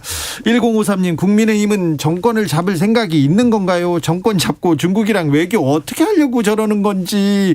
아까 김용남 의원 참신하고 논리적인 김용남 의원을 청와대로 얘기하셨던 분이 글 지우려고 하고 계세요. 지금 473778님께서 말 실수할까 봐 구체적인 생각이 없으니까 여성가족부 폐지 던져놓고 여론 보면서 대응하는 건 아닐까요? 이런 얘기도 했는데 요거 한번 가볼게요.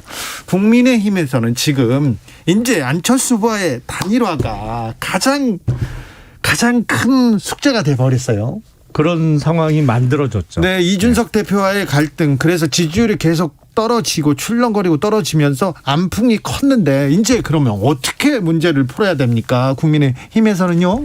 지금 양 후보다 뭐 공식적으로 단일화 얘기는 안 꺼내고 있어요. 서로 그렇죠. 하지만 상황을 봐서는 이번 대선에서 단일화 이슈가 계속 제기되고 단일화를 해야 된다는 어떤 사회적인 압력 같은 게 더 커질 수밖에 없는 상황이죠. 네. 그리고 현실적으로 이 2달도 안 남았는데 네. 단일화를 안 하고 끝까지 다 간다? 그러면 2017년 대선 같은 결과가 만들어질 가능성이 높잖아요. 네.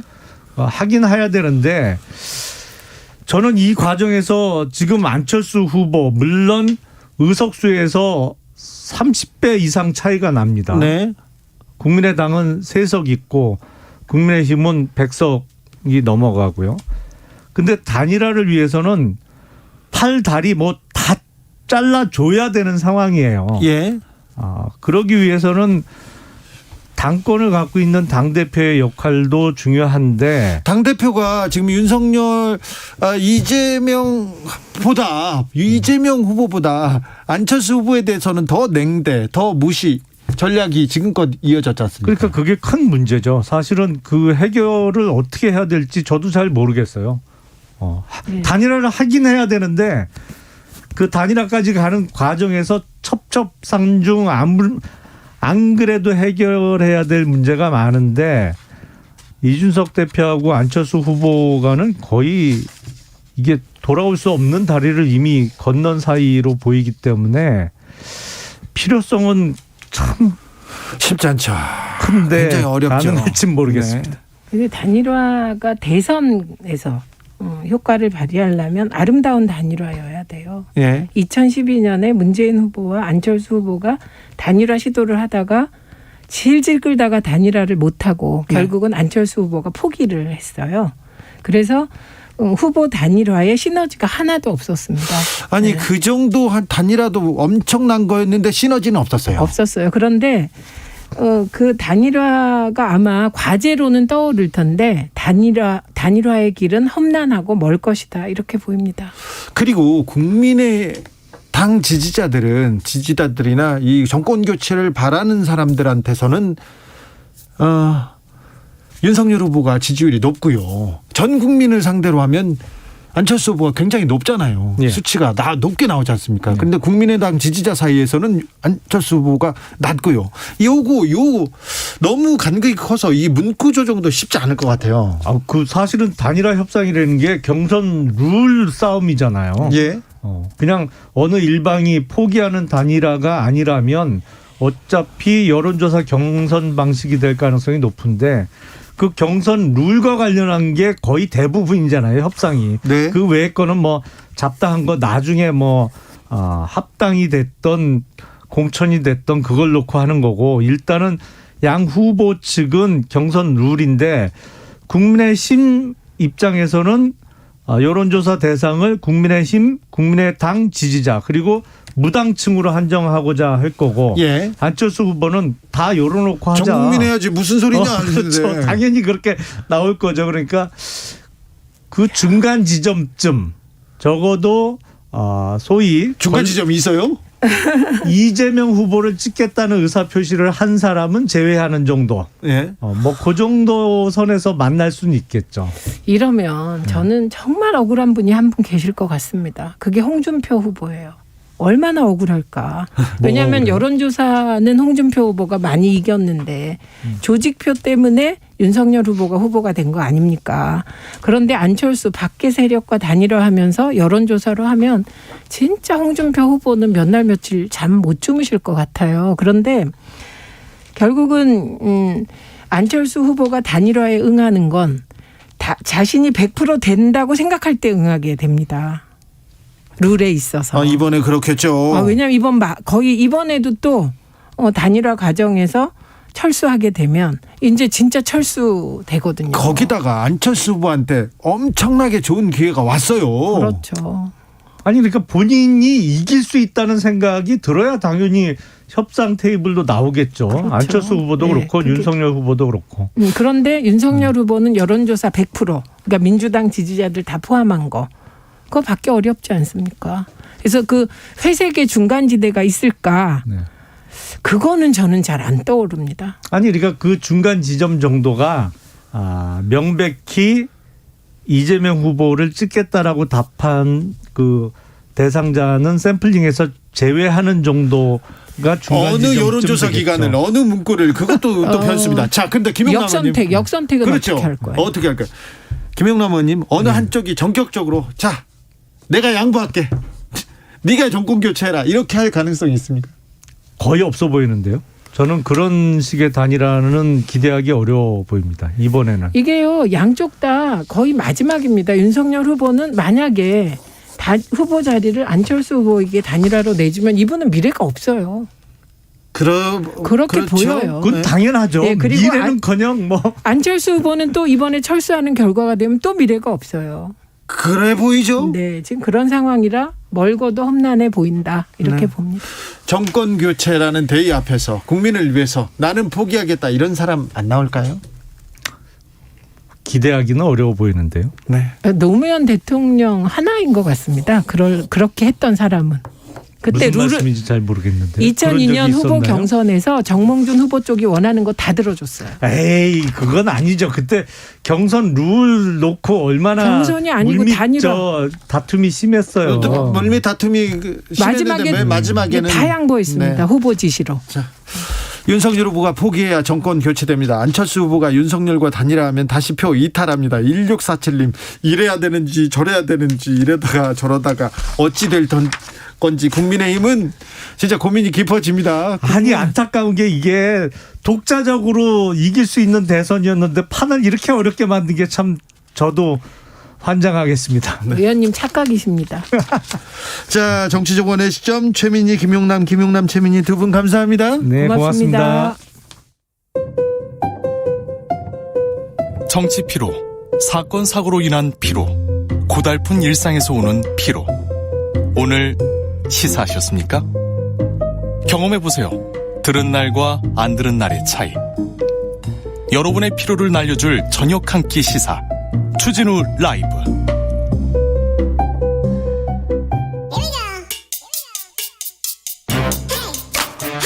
뉴스를 향한 진지한 고민, 기자들의 수다. 라이브 기자실을 찾은 오늘의 기자는 은지옥이요. 시사인 김은지입니다. 자, 첫 번째 준비한 뉴스부터 가볼게요. 네, 배은심 여사가 별세했습니다. 이한열 열사의 어머니자 민주화 운동을 한 모든 사람들의 어머니였습니다. 그렇죠. 영화 1987로 유명하다고 할 수 있는데요. 요즘 예. 세대들한테는. 네. 한국의 민주화운동 87년 6월 민주항쟁의 도화선이 됐던 바로 그 사건.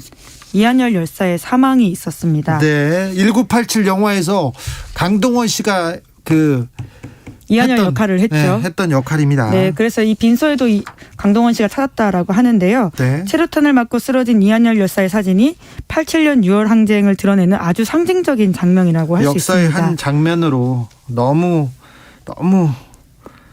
인상적인 장면으로 남아 있습니다. 네, 이 아들의 죽음을 계기로 그전까지는 평범한 주부였던 배 여사가 인생이 통째로 바뀌었다라고 하는데요. 네. 삶의 구슬을 남긴 게 이런 내용이 있어서 좀 인상적이어서 가져왔습니다.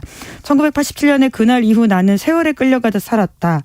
한여리가 못다 만든 세상을 내가 이어 만들어야 한다는 생각으로 살았다. 막막하고 두려울 때는 한여리와 둘이 간다고 생각했다. 네. 이렇게 자기 생전에 구술한 적이 있습니다. 1987년 6월 9일 경찰 체류탄을 맞았던 이한열 열사는 바로 숨진 건 아니었고요. 사경을 헤매다가 7월 5일 끝내 숨졌는데 그 이후에 박종철 열사의 아버지 박정기 어르신과 함께 6월의 아버지, 6월의 어머니 이렇게 불렸습니다. 박종철 열사는 경찰의 물고문을 받다가 숨졌죠. 예, 턱하니 억하고 죽었다 그 유명한 말이 있죠. 네네. 배은심 여사는요, 거리의 어머니였어요. 그래서 현장에 맨날 계셨어요. 그래서 저도 한 20년 전부터, 오래전부터 알고 지냈습니다. 예, 저도 현장 가면 낯이 익은 그분이라고만 알고 있었는데. 용산에서도 계셨고요. 세월호 그렇죠. 현장에도 계셨고요. 어디에나 계셨습니다. 예, 2016년 촛불 집회에서도 있었고. 네. 그러니까 요즘 시위 현장에 김용균 어머니가 빠지지 않고 참석하는 것처럼 네. 그 시절에는 이런 배은심 여사의 역할이 아주 컸다라고 볼 수 있는데요. 예. 그러니까 35년 동안 아들이 떠난 그 자리를 대신해서 전국을 누볐다라고 볼 수 있습니다. 사회적 약자가 있는 그곳에는 어디든 갔었다라고 하는데요. 말씀처럼 세월호 집회, 용산 집회, 그 앞서서는 과거에는 의문사 사건들이 꽤 많았거든요. 예. 이것들에 대해서 유가족들이 전국 민족민주유가족협의회라는 걸 만들어서 의문사 진상규명 특별법 만들어달라고 요청을 했었는데 네. 그때 400일 넘게 농성을 해서 1998년에 겨우 만들어졌다라고 합니다. 네. 이때도 아주 큰 역할을 하셨다라고 하고요. 여야 할 것 없이 정치권에서 모두 추모하는 목소리가 있었습니다. 네, 그러니까 배은심 여사의 삶은 한국 민주화 역사를 그대로 담았다라고 볼 수 있고요. 여전히 진행 중인 우리 안의 민주화를 그대로 담아내는 삶이라고 이해할 수 있습니다. 그렇기 때문에 정쟁으로 받아들일 수 없는 부분들이거든요. 평범한 사람의 삶에 우리가 지금 얼마나 기대서 살고 있는지를 좀 다시금 깨닫게 하는 것들이 있는데요. 특히나 과거에는 그 민주주의 운동을 했던 사람들을 향해서 색깔론을 주로 갖다 붙이지 않았습니까? 네. 그거에 대한 배 여사가 생전에 많은 이야기를 했다라고 하는데요. 예. 어떻게 받아들일지. 그리고 또 1980년대 민주화 운동은 외국에서 수입해온 이념이다 이렇게 얘기하신 분은 어떻게 생각할지. 아무튼 거리의 어머니, 민주주의 어머니 배은심 여사는 하늘나라로 갔습니다. 다음 뉴스 만나보겠습니다. 네, 여야가 탈당 인사들을 슬그머니 복당시키려고 한다라는 지적이 나오고 있습니다. 네. 지금 선거 앞두고 정신 없어요. 정신 없는데 한 명씩 두 명씩 슬금슬금 들어가더라고요.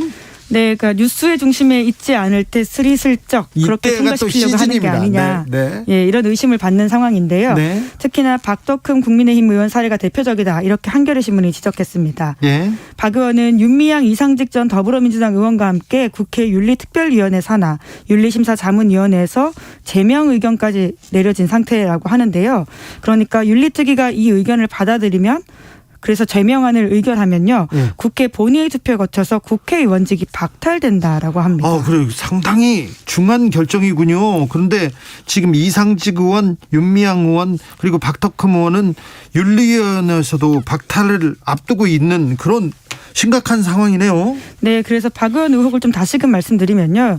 2015년에서 2020년 그러니까 지난 5년 동안 국회 국토교통위원회 소속으로 의정활동을 했는데 예. 이때 가족기업들이 피감기관들로부터 수천억 원대 특혜 수주 받았다 이런 의혹이 있었습니다. 아이고, 수천억 원대요. 네, 이제 그러다 보니까 그 당시에 2020년 9월인데요.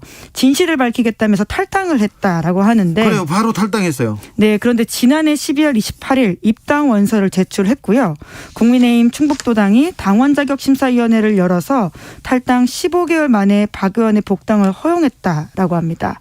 그 이유가 박 의원은 그동안 수사받지도 기소되지도 않아서 당에 해를 끼치지 않았다라는 겁니다. 아니 피감기관한테 공사를 받았어. 이거 분명히 문제가 있는 건데 왜 검찰은 가만히 있었던 거죠? 검찰에서 수사하지도 기소하지도 않았습니까? 네, 수사가 제대로 진행되지 않은 건 맞습니다. 네, 그렇다고 해서 무혐의를 받은 사안도 아직 그러니까 사안이 종결됐다라고 보기는 어렵거든요. 네. 그렇기 때문에 지금 이 사안이 계속 굴러가고 있는데 복당 결정하는 게 맞느냐라는 있다라는 비판들이 있습니다. 실제로 지난해 9월 달에 서울경찰청에서 박 의원의 가족회사와 관련 있는 건설사를 압수수색했다라고 하고요. 또 지난해 5월에는 공사 발주처 서울시도 압수수색했다라고 합니다. 그러니까 수사가 굼뜨다라고 비판을 할 수 있지만 이것이 곧 무혐의다라고 볼 수는 없거든요. 예. 이제 게다가 박 의원은 지난해 LH 사태 때 국민권익위가 정당 소속 의원들 부동산 전수조사한 때가 있는데요.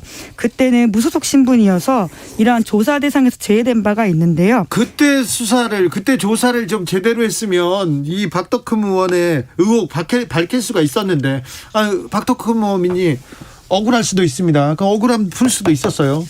네, 그런데 이제 제대로 수사가 진행이 안 됐다라는 지점들은 분명히 비판할 수 있는데 네. 그것이 곧장 복당 사유가 된다라는 지점에 대해서 좀 논란이 있긴 합니다. LH 사태도 있고 이런 국회의원들 정치인들 큰 문제가 나면 언론에서 대단히 큰 문제가 되고 바로 감옥 갈 것처럼 막 얘기를 하는데요. 나중에는 이렇게 유야무야 되는 경우가 있습니다. 많습니다. 여당의 경우도 비슷한 이슈가 있었습니까? 네, 앞서 말씀드린 것처럼 이상직 윤미향 의원에 대해서도 국회가 아직 결론을 못 내리고 있고요. 네. 또 지난해 7월 달에 양양자 민주당 의원도 탈당을 한 바가 있습니다. 네. 그 당시에 성추행을 당한 보좌진에게 2차 가해했다 이런 논란이 있었는데요. 양 의원도 지난달 중앙당에다가 복당을 신청했다라고 합니다. 그 이유가 문제가 불거졌을 때는 당에 부담이 될 것 같아 탈당했는데 문제가 된 부분이 어느 정도 해소가 됐고 대선 등에서 역할을 해야 할 것 같아서 복당 신청했다 이렇게 주장했다라고 하는데요. 관련한 혐의는요. 지난해 7월 달 그러니까 그 중앙당 윤리심판위원회 회의에서 양 의원이 성폭력은 없었다라는 인터뷰를 하고 피해자에게 취업 알선 제안했다. 이런 부분이 2차 가해 논란이 있어서 당시 당에서 제명 결정을 내렸고 그래서 양 의원이 자진 탈당한 바가 있습니다. 그런데 복당을 노리고 있다고요? 네, 아직 결정된 건 아니고 그렇게 신청을 했다라고 해서요. 네. 알겠습니다. 네. 언론의 관심, 국민의 관심이 멀어지면 또 이렇게 슬그머니 복당합니다. 다음 만나볼 뉴스는요? 네, 홍콩 언론이 줄줄이 폐간당하고 있다라고 합니다. 열흘 사이에 세 곳이나 문을 닫았답니다. 네, 시티즌 뉴스, 빈과일보, 입장신문 이렇게인데요. 네. 이 세 신문은 모두 홍콩 언론에서 중요한 역할을 하고 있는 민주진영 언론이라고 할 수 있습니다. 네.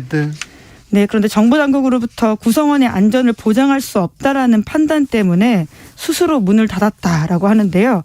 그만큼 굉장히 지금 심각한 상황이라고 볼 수 있습니다. 시티즌 뉴스가 폐간을 하겠다라고 밝히면서 이렇게 이야기했는데 우리 앞에 놓인 것은 폭우나 강풍이 아니라 태풍과 쓰나미였다. 지난 2년간 홍콩 사회가 변화하고 언론 환경이 파괴되면서 우리의 임무를 해낼 수 없음을 알게 됐다. 이렇게 밝혔습니다. 네. 굉장히 씁쓸한 이야기인 건데요. 지난 2020년부터 소위 홍콩 보안법이라고 하죠. 이게 네. 시행되면서 홍콩에 대한 중국 정부의 개입이 본격화되었습니다. 그것을 이제 정말 아주 물리적으로 압박을 느끼고 있다는 것을 홍콩 언론인들이 전 세계에 알리고 있는 건데 네. 시티즌 뉴스를 창간한 크리스 영 전 홍콩 기자협회장이 있거든요. 예. 이렇게 이야기했습니다. 우리의 구성원들이 위험에 노출될 수 있는 현 상황을 무시할 수 없었다. 특히 입장신문에 경찰이 압수수색하는 걸 보면서 이런 선택했다라고 밝혔습니다. 우려하던 바가 현실이 되고 있습니다. 홍콩 보안법이 결국 정치에 그리고 언론에 영향을 미치고 있습니다. 네, 그래서 압수수색했던 상황도 좀 설명을 드리면요. 홍콩 당국에 대한 증오를 선동했다. 이런 혐의로 기사를 보도한 이들 총 7명을 체포해 갔다라고 하는데요. 당국에 대한 증오를 선동했다. 네, 그렇습니다. 이제 굉장히 그 과거 군사정부가 떠오르는 상황들인데 선동죄네요. 그렇죠. 선동죄는 홍콩의 홍콩보안법 제목은 아니다라고 하는데요. 하지만 최근 들어서 한동안 적용하지 않았던 사실상 사문화되어 있던 법을 다시 들고 와서 네. 홍콩 경찰이 언론을 탄압하고 있다라고 보이는 지점인데요. 선동죄, 말만 들어도 무섭습니다. 네, 굉장히 사실 법으로서 어떤 잣대를 들이대는지가 예. 코에 걸면 코걸이, 귀에 걸면 귀걸이일 수 있는 법이라는 비판도 나오고 있습니다. 예. 저하고 김재동 씨하고 내란 선동죄로 조사를 받았던 적이 있어서 너무 놀랐어요. 그걸로 진짜 저를 처벌하려고 경찰관 아저씨가 그렇게 막 몰아붙이는 걸 보고 깜짝 놀랐었는데. 어떤 내란을 선동하셨나요? 몰라요. 제가 뭘 선동할 어떤 말씀을 잘못하고 다니신 건가요? 선동할 주제가 됩니까? 제가 어디 누구한테 영향을 미칠 주제가. 자, 그런데 홍콩 정부에서는 뭐라고 합니까? 입장은 어떻습니까? 네, 그러니까 해당 언론들이 가짜뉴스 퍼뜨리고 있다. 그렇기 때문에 문제가 되고 있고. 가짜뉴스다. 네, 그리고 전형적으로 하는 이야기가 국가 안보를 해치는 외부 세력과 결탁해서 홍콩 정부를 지금 흔들고 있다. 이런 식의 주장을 하고 있습니다. 예. 사실 저희가 시사인에서도 그래서 이분들을 좀 인터뷰하려고 현지 상황 알아보려고 했는데요. 이분들이 지금 저희와 인터뷰를 하거나 입장을 줄 경우에는 외부 세력과 결탁했다라는 혐의를 살 수 있다라고 그래서 해요. 인터뷰도 못해요? 네, 지금 실명으로는 할 수 없다라고 이야기해서 계속해서 접촉은 하고 있는데요. 예. 또 그분들의 안위가 걱정되는 상황이다 보니까 저희가 이것들을 어떻게 보도해야 될지도 굉장히 고민이 큽니다. 매우 심각합니다. 홍콩의 민주주의, 그리고 홍콩의 언론의 자유가 지금 굉장히 태풍 앞에 서 있네요. 네, 굉장히 전형적인 논리죠. 이런 경우에 항상 외부 세력과 결탁해서 무엇을 흔든다라는 이야기인 건데요. 네. 그 이야기들이 지금 2022년 홍콩에서 일어나고 있는 상황입니다. 네. 홍콩의 민주주의와 언론의 자유에 대해서 몇 해 전만 해도 관심이 많고 전 세계적으로 이렇게 지지와 연대를 보내기도 했는데 이제 이마저 더 어려워지는 상황이군요. 네, 이게 정말 금세 다시 돌아갈 수 있다는 것이 주는 충격도 굉장히 크고요. 네. 그렇기 때문에 더욱더 우리가 관심 가지고 연대해야 되는 사안인 것 같습니다. 네, 기자들의 수다 시사인 김은지 기자와 함께했습니다. 감사합니다. 네, 감사합니다. 교통정보센터 다녀오겠습니다. 유하영 씨. 네, 고속도로는 평소 퇴근길보다 정체가 길진 않습니다. 수도권 제순환고속도로는 곳곳으로 정체인데요. 판교에서 구리 쪽으로 광암터널에서 토평까지 막히고요. 일산에서 판교 방면 노오지 분기점에서 송내까지 가장 많이 밀립니다. 경부고속도로 서울 방향 기흥에서 수원까지 정체고요. 더가 양재에서 반포까지 막힙니다. 반대 부산 쪽으로도 한남에서 서초까지 막히고 신갈 분기점부터 수원 쪽으로 밀립니다. 영동고속도로 인천 방향은 경기권에서 정체입니다. 동수원에서 광교터널까지 막히고 북수원에서 부곡까지 밀립니다. 월곡 분기점에서 영동선 시점까지도 정체입니다. 평택 시흥고속도로 시흥 쪽으론 마도 분기점에서 송산 마도까지만 정체고요. 이후로는 수월하게 지나고 있습니다. KBS 교통정보센터였습니다.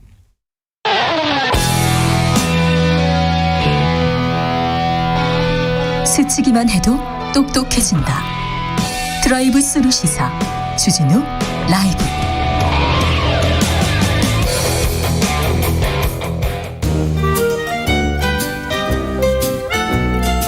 민생이 먼저다. 함께 잘 먹고 잘 사는 법 찾아보겠습니다. 민생과 통하였느냐. 생생민생통. 안진아 민생생각 안진걸 민생경제연구소장 어서 오세요. 네, 안녕하십니까. 소장님 오늘은 어디 다녀오셨어요? 예, 오늘 꼭 이야기 드려야 됩니다. 오늘 정말 춥더라고요. 지금 CJ그룹 본사 앞에서 택배 기사님들 단식 5일째입니다. 전국에. 단식이요? 예, 전국에 11명의 대표자 단식하고 계시는데 너무 안쓰러워서 우리 택배 기사님들 응원하는 시민의 모임하고 민생경제연구소 그다음에 민주당의 김주영 국회의원 등하고 같이 가서 이야기를 좀 들었습니다. 그래서 CJ그룹 본사가 나서서 빨리 대화와 교섭을 해서 이제 설이면 곧 있으면 물건 늘어나잖아요. 선물 때문에. 그러니까 기사님들도 빨리 돌아와서 일하고 싶거든요. 예, 그리고 단식이라뇨. 이 추운데요. 예, 지금 그 CJ그룹 본사 앞에서 천막을 치고 동성을 하고 계십니다. 그러니까 작년에 170원, 올해 100원 오르면 그중에 상당액은 아니다 하더라도 이분들이 요구사항이 지난주 말씀드렸는데 물건 하나당 30원에서 40원이라도 올려달라는 겁니다. 수수료를. 그 정도는 가능할 것 같습니다.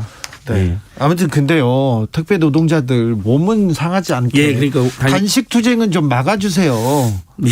차라리 무슨 삼겹살 투쟁이나 다른 투쟁으로 좀 바꿔주세요. 아니, 그래야 되는데 어쨌든 너무 빨리 해결해야 된다는 그 열정으로 알겠습니다. 단식하고 계신데 CJ그룹 본사에 다시 한번 호소드립니다. 네. 기사님들하고 대화해서 빨리 원만하게 해결했으면 좋겠고요. 네. 여야 후보들이나 여야 캠프에서도 그 농성장에 한 번씩 찾아가 보실 것을 권유드립니다. 알겠습니다. 예. CJ그룹이네. 신세기가 아니고. 신세기죠. 그다음 지금 오다 보니까 신세기그룹에서 하도 그 정용진 부회장님이 엉뚱한 말씀하셨고 불매운동 한다는 글이 많이 돌더라고요. 근데 이제 불매운동은 항상 또 제가 전문가니까 문의가 많이 왔어요. 예. 근데 이렇게 계속 망언하고 갈등을 부추기고 철진한 색깔론 이야기하면 불매운동 거세집니다. 그래서 저는 지금이라도 정영진 부회장님이 빨리 말씀 철회하고 불매운동은 거둬주실 것을 국민들한테 당부하는 거 호소하는 게 맞다. 이 말은 네. 좀 들을 것도 같습니다. 불매운동 전문가 앉은 건 아닙니까? 진짜요. 이건 제가 지금 동향을 알 수가 있잖아요. 네. 제가 특별히 저는 지금 나서고 있지는 않아요. 그 발언에 문제가 있죠. 네. 21세기 첨단의 시대에 우리가 미래로 나가고 세계로 나가고 경제와 민생으로 올인해야 될 때 멸공이 뭡니까 멸공이. 그리고 그게 부안호대한 정치인들도 정신없는 거죠. 근데 그렇게 해갖고 지금 국민들께서 불매운동하면 저는 걱정되는 게 항상 거기서 일하는 임직원들이 피해를 보잖아요. 오너리스크 그렇죠. 때문에. 네. 그래서 빨리 부회장님이 말씀을 철회하고 네. 기업의 사회적 책임이나 기업의 사회적 통합 기능에만 전념하는 게 맞다. 이렇게 네. 조언 드립니다. 예. 네. 그리고 요거 꼭 한 말씀드렸는데요. 지금 택시기사님들한테 연락이 많이 옵니다. 네. 개인 택시는 방역지원금을 받으세요. 100만 원. 이번에 320만 명에 100만 원 주는 거 있잖아요. 손실보상금하고 네. 방역물품 지원금 말고 중복에서 받는 거. 근데 우리 방송 회사 택시, 법인 택시 분들이 진짜 많이 듣잖아요. 우리 주진 라이브. 네. KBS 그냥 켜놓고 하루 종일 켜놓고 계신 분들인데 이분들한테 연락이 많이 왔어요. 지금 2446님께서 안 소장님 방역지원금 개인 택시는 지급하는데 그러니까요. 법인 택시는 왜 해당이 안 되나요? 그래서 그럼? 저번에도 한번 소상공인 그 재난지원금 때도 개인 택시는 소상공인으로 분류되어 있잖아요. 그래서 예. 지원금이 나왔는데 긴급 생계자금이라든지 법인 택시는 회사 노동자로 되어 있으니까 안 나와서 형평성에 문제가 있어가지고 법인 택시, 회사 택시도 같이 나온 적이 있고요. 네. 그다음에 그럼 개인 택시하고 회사 택시만 주면 어떡하냐. 전세버스. 그다음에 마을버스 기사님들을 또 힘든데 그래서 그분들까지 같이 지원이 된 적이 있어요. 전례가 있습니다. 2번이나. 그래서 방금 전에 저도 중기부 관계자들에게 이건 나서야 된다. 같은 회사 같은 택시인데 누구는 주고 누구는 안 주는 건 문제가 된다. 다른 노동자들은 이걸 이해를 한다. 소상공인들이 힘드니까. 근데 회사 택시는 개인 택시에 비해서 더 힘들거든요. 이분들은 산학금도 내야 되잖아요. 더 힘든데 못 받으니까 문제가 되는 겁니다. 이건 지금 아마 우리 주진 라이브 듣는 회사 택시 분들께서 100% 찬성해요. 그래서 제가 그 회사 택시 분들에게도 뭐라 말씀드리냐면 빨리 택시 노조나 택시협회에서 나서서 이거 문제 제기하고 국회의원들이 문제 제기해야 된다. 기재부에서 중기부에서 조금 이거는 좀 고민해봐야 될 사안인 맞습니다. 것 같습니다. 그래서 보니까 제가 확인해 보니까요. 경남 진주시 같은 경우는 자체로 지급을 합니다. 그래요. 왜냐하면 그분들이 회사 택시 분들이 더 어려운데 못 받으니까 자체로 100만 원을 지급하는 거 확인했거든요. 네. 그러니까 중앙정부든 지방정부든 빨리 이건 회사 택시 분들에게도 더 힘드니까 방역지금 100만 원씩 지급하는 게 맞다고 호소드립니다. 알겠습니다. 요즘 금리가 굉장히 좀 복잡해지고 있다면서요. 금리 역전도 일어나고요. 이게 이제 제가 계속 지금 시중은행들이 작년 실적이 이제 곧 아직 안 나왔는데요. 재작년에 이자 소득으로만 40조, 작년에 이자 소득으로만 50조가 넘어갑니다. 네. 이 문제와 관련이 있는데 지금 금리를 보니까 이분들이 5% 6%까지 올라갔잖아요. 일반 시중은행이. 지금 우리 대출금리가요? 예, 그러니까요.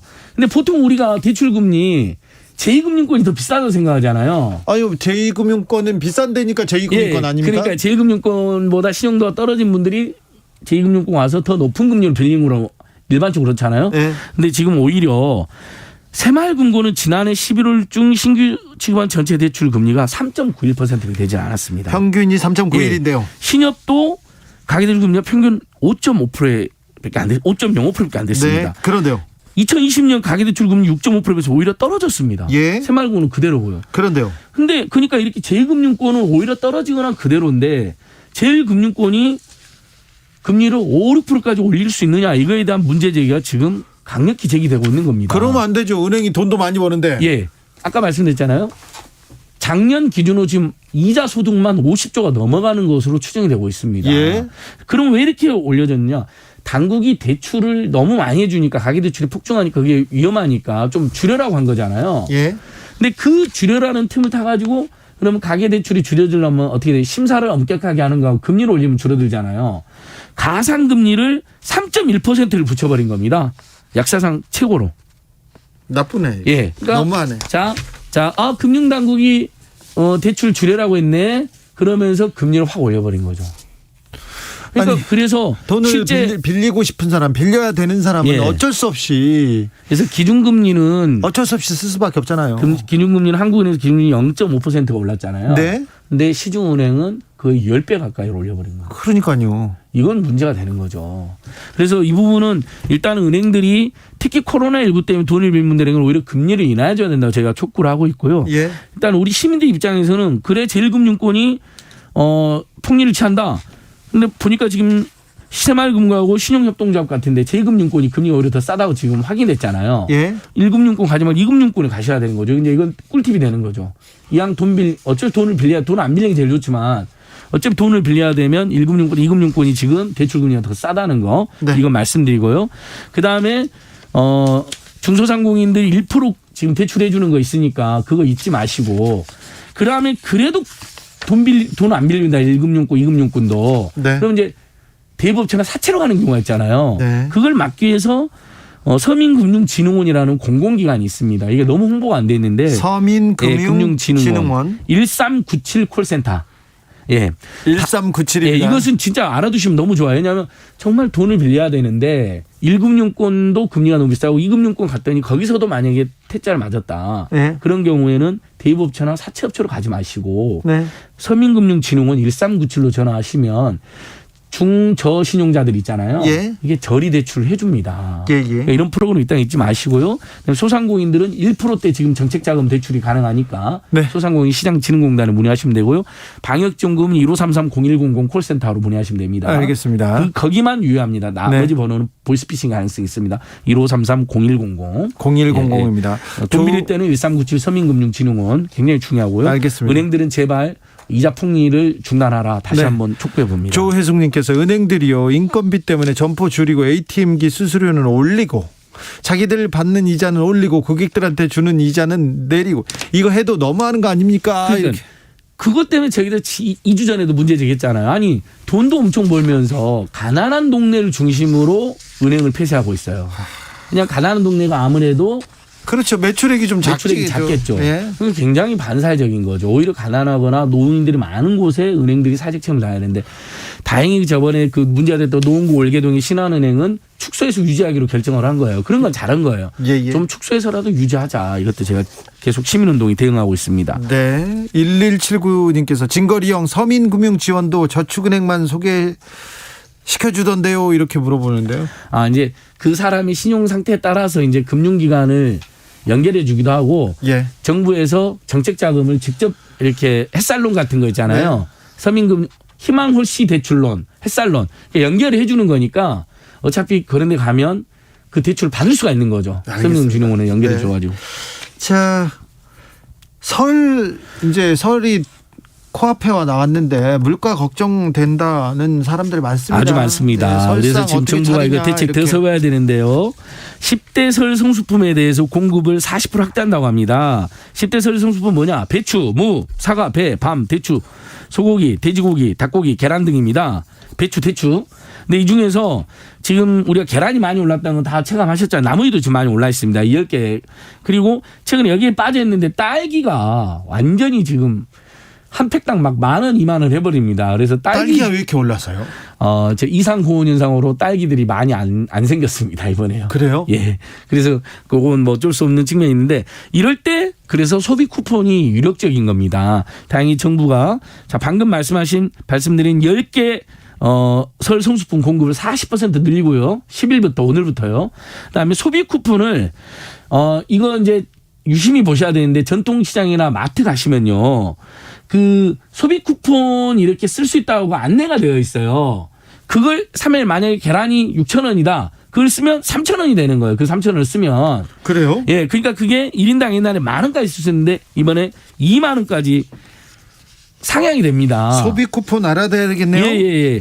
요것을 지금 2,195개 유통망이 참여를 합니다. 네. 대형마트도 되고요. 중소형 마트도 되고 재래시장도 있습니다. 그러니까 가셔서 혹시 안 보이면 그 안내 데스크들 있잖아요. 데스크에다가 소비 쿠폰 제품들이 식품들이 뭐냐 물어보시면 안내를 해줍니다. 네. 그걸 사용하면 거기에 몇천 원 할인이 붙어 있어요. 소비 쿠폰으로 막 가자마자 20,000원씩 쓸 수 있는 게 아니라 이러면 계란이나 방금 여기 말한 10개잖아요. 배추 무 이런 거 살 때 거기에 할인폭이 할인이 몇천이 붙어 있어요.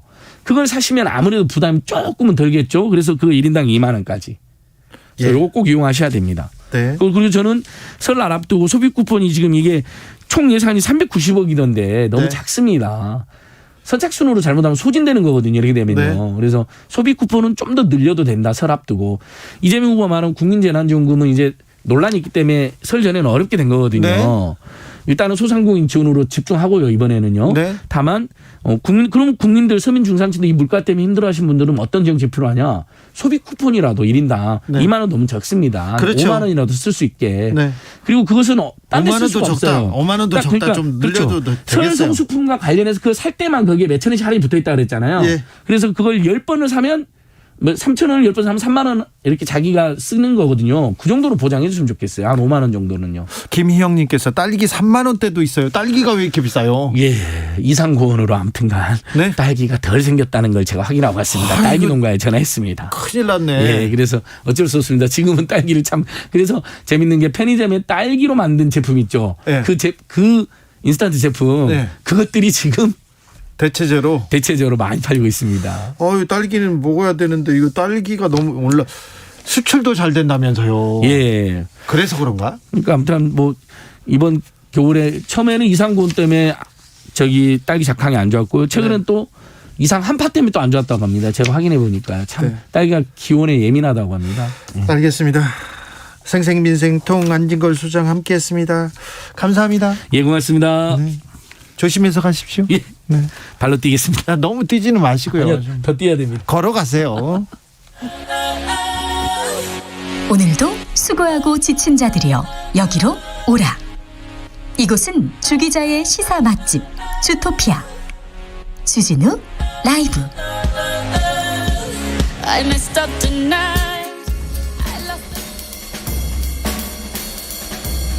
느낌 가는 대로 그냥 고른 뉴스 여의도 주필. 카불 공항 철조망에서 미군에 건넨 뒤 실종됐던 아기 찾았다. 연합뉴스 기사인데요.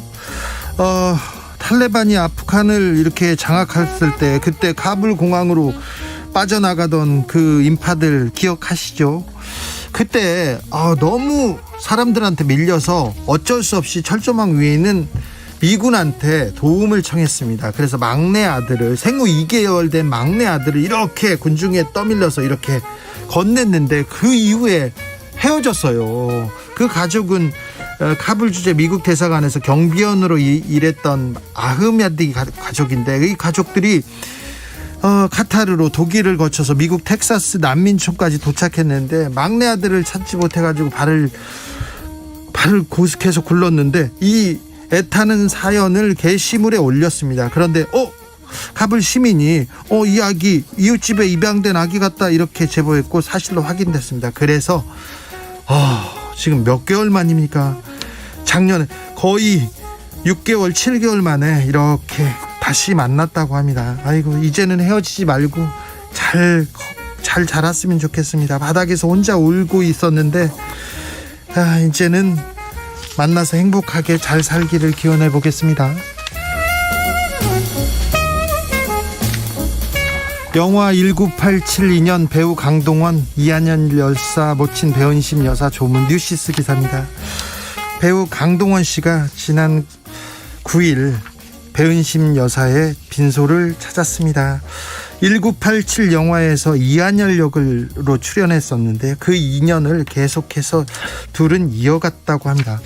배은심 어머니가 강동원 씨가 아들 역할을 해서 너무 좋다는 얘기를 여러 번 하셨어요. 그래서 빈소에 있던 강동원 씨가 그 말을 계속 듣고 참 울음을 꾹 참았다고 본인이 전했습니다. 강동원 씨는 영화 이후에도 배은심 여사 그리고 다른 민주화 운동가들하고 인연을 이어갔는데요. 어땠냐고 제가 물어봤더니 그런 영화를 만들어서 1987을 만들어서 어머니와 인연이 닿았던 것만으로도 너무 행복했고요. 조금이나마 위안이 되었으니 좋았습니다. 이렇게 얘기했습니다. 그리고 어머님께 남기실 말씀 있냐고 물었더니 저한테 이렇게 얘기해 주더라고요.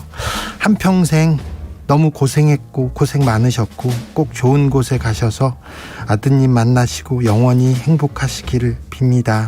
너무 감사했습니다. 잊지 않겠습니다. 이런 이야기를 했습니다. 배은심 여사는 열사의 어머니였고 거리의 어머니였죠. 그러면서 얼마 전에 민주주의는 사람들의 피땀 눈물이 범벅되어서 한 발짝씩 온다 이렇게 얘기를 했습니다.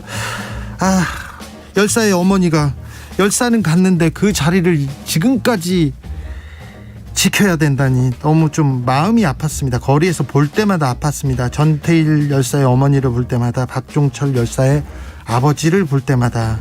그런데 배은심 여사는 하늘에 가서는 좀 평안하시기를, 사랑하는 아들과 부디 행복한 시간을 가지시기를 그렇게 빌어보겠습니다. 꼭 좋은 데서 잘 계셔야 됩니다. 편안히. 그러시겠죠?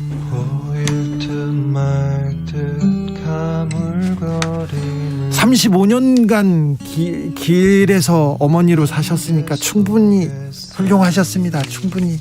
덕에 우리가 민주주의를 누리는 거 아닌가 그런 생각을 해봅니다. 영화 1987의 OST죠. 강동원, 김태리 배우가 직접 부른 곡 가리워진 길 들으면서 저는 여기서 인사드리겠습니다. 그 어디에서 날 기다리는지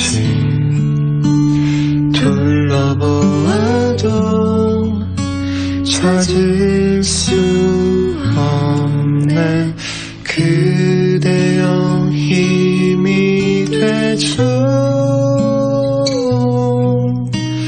나에게 주어진 길 찾을 수 있도록 그대여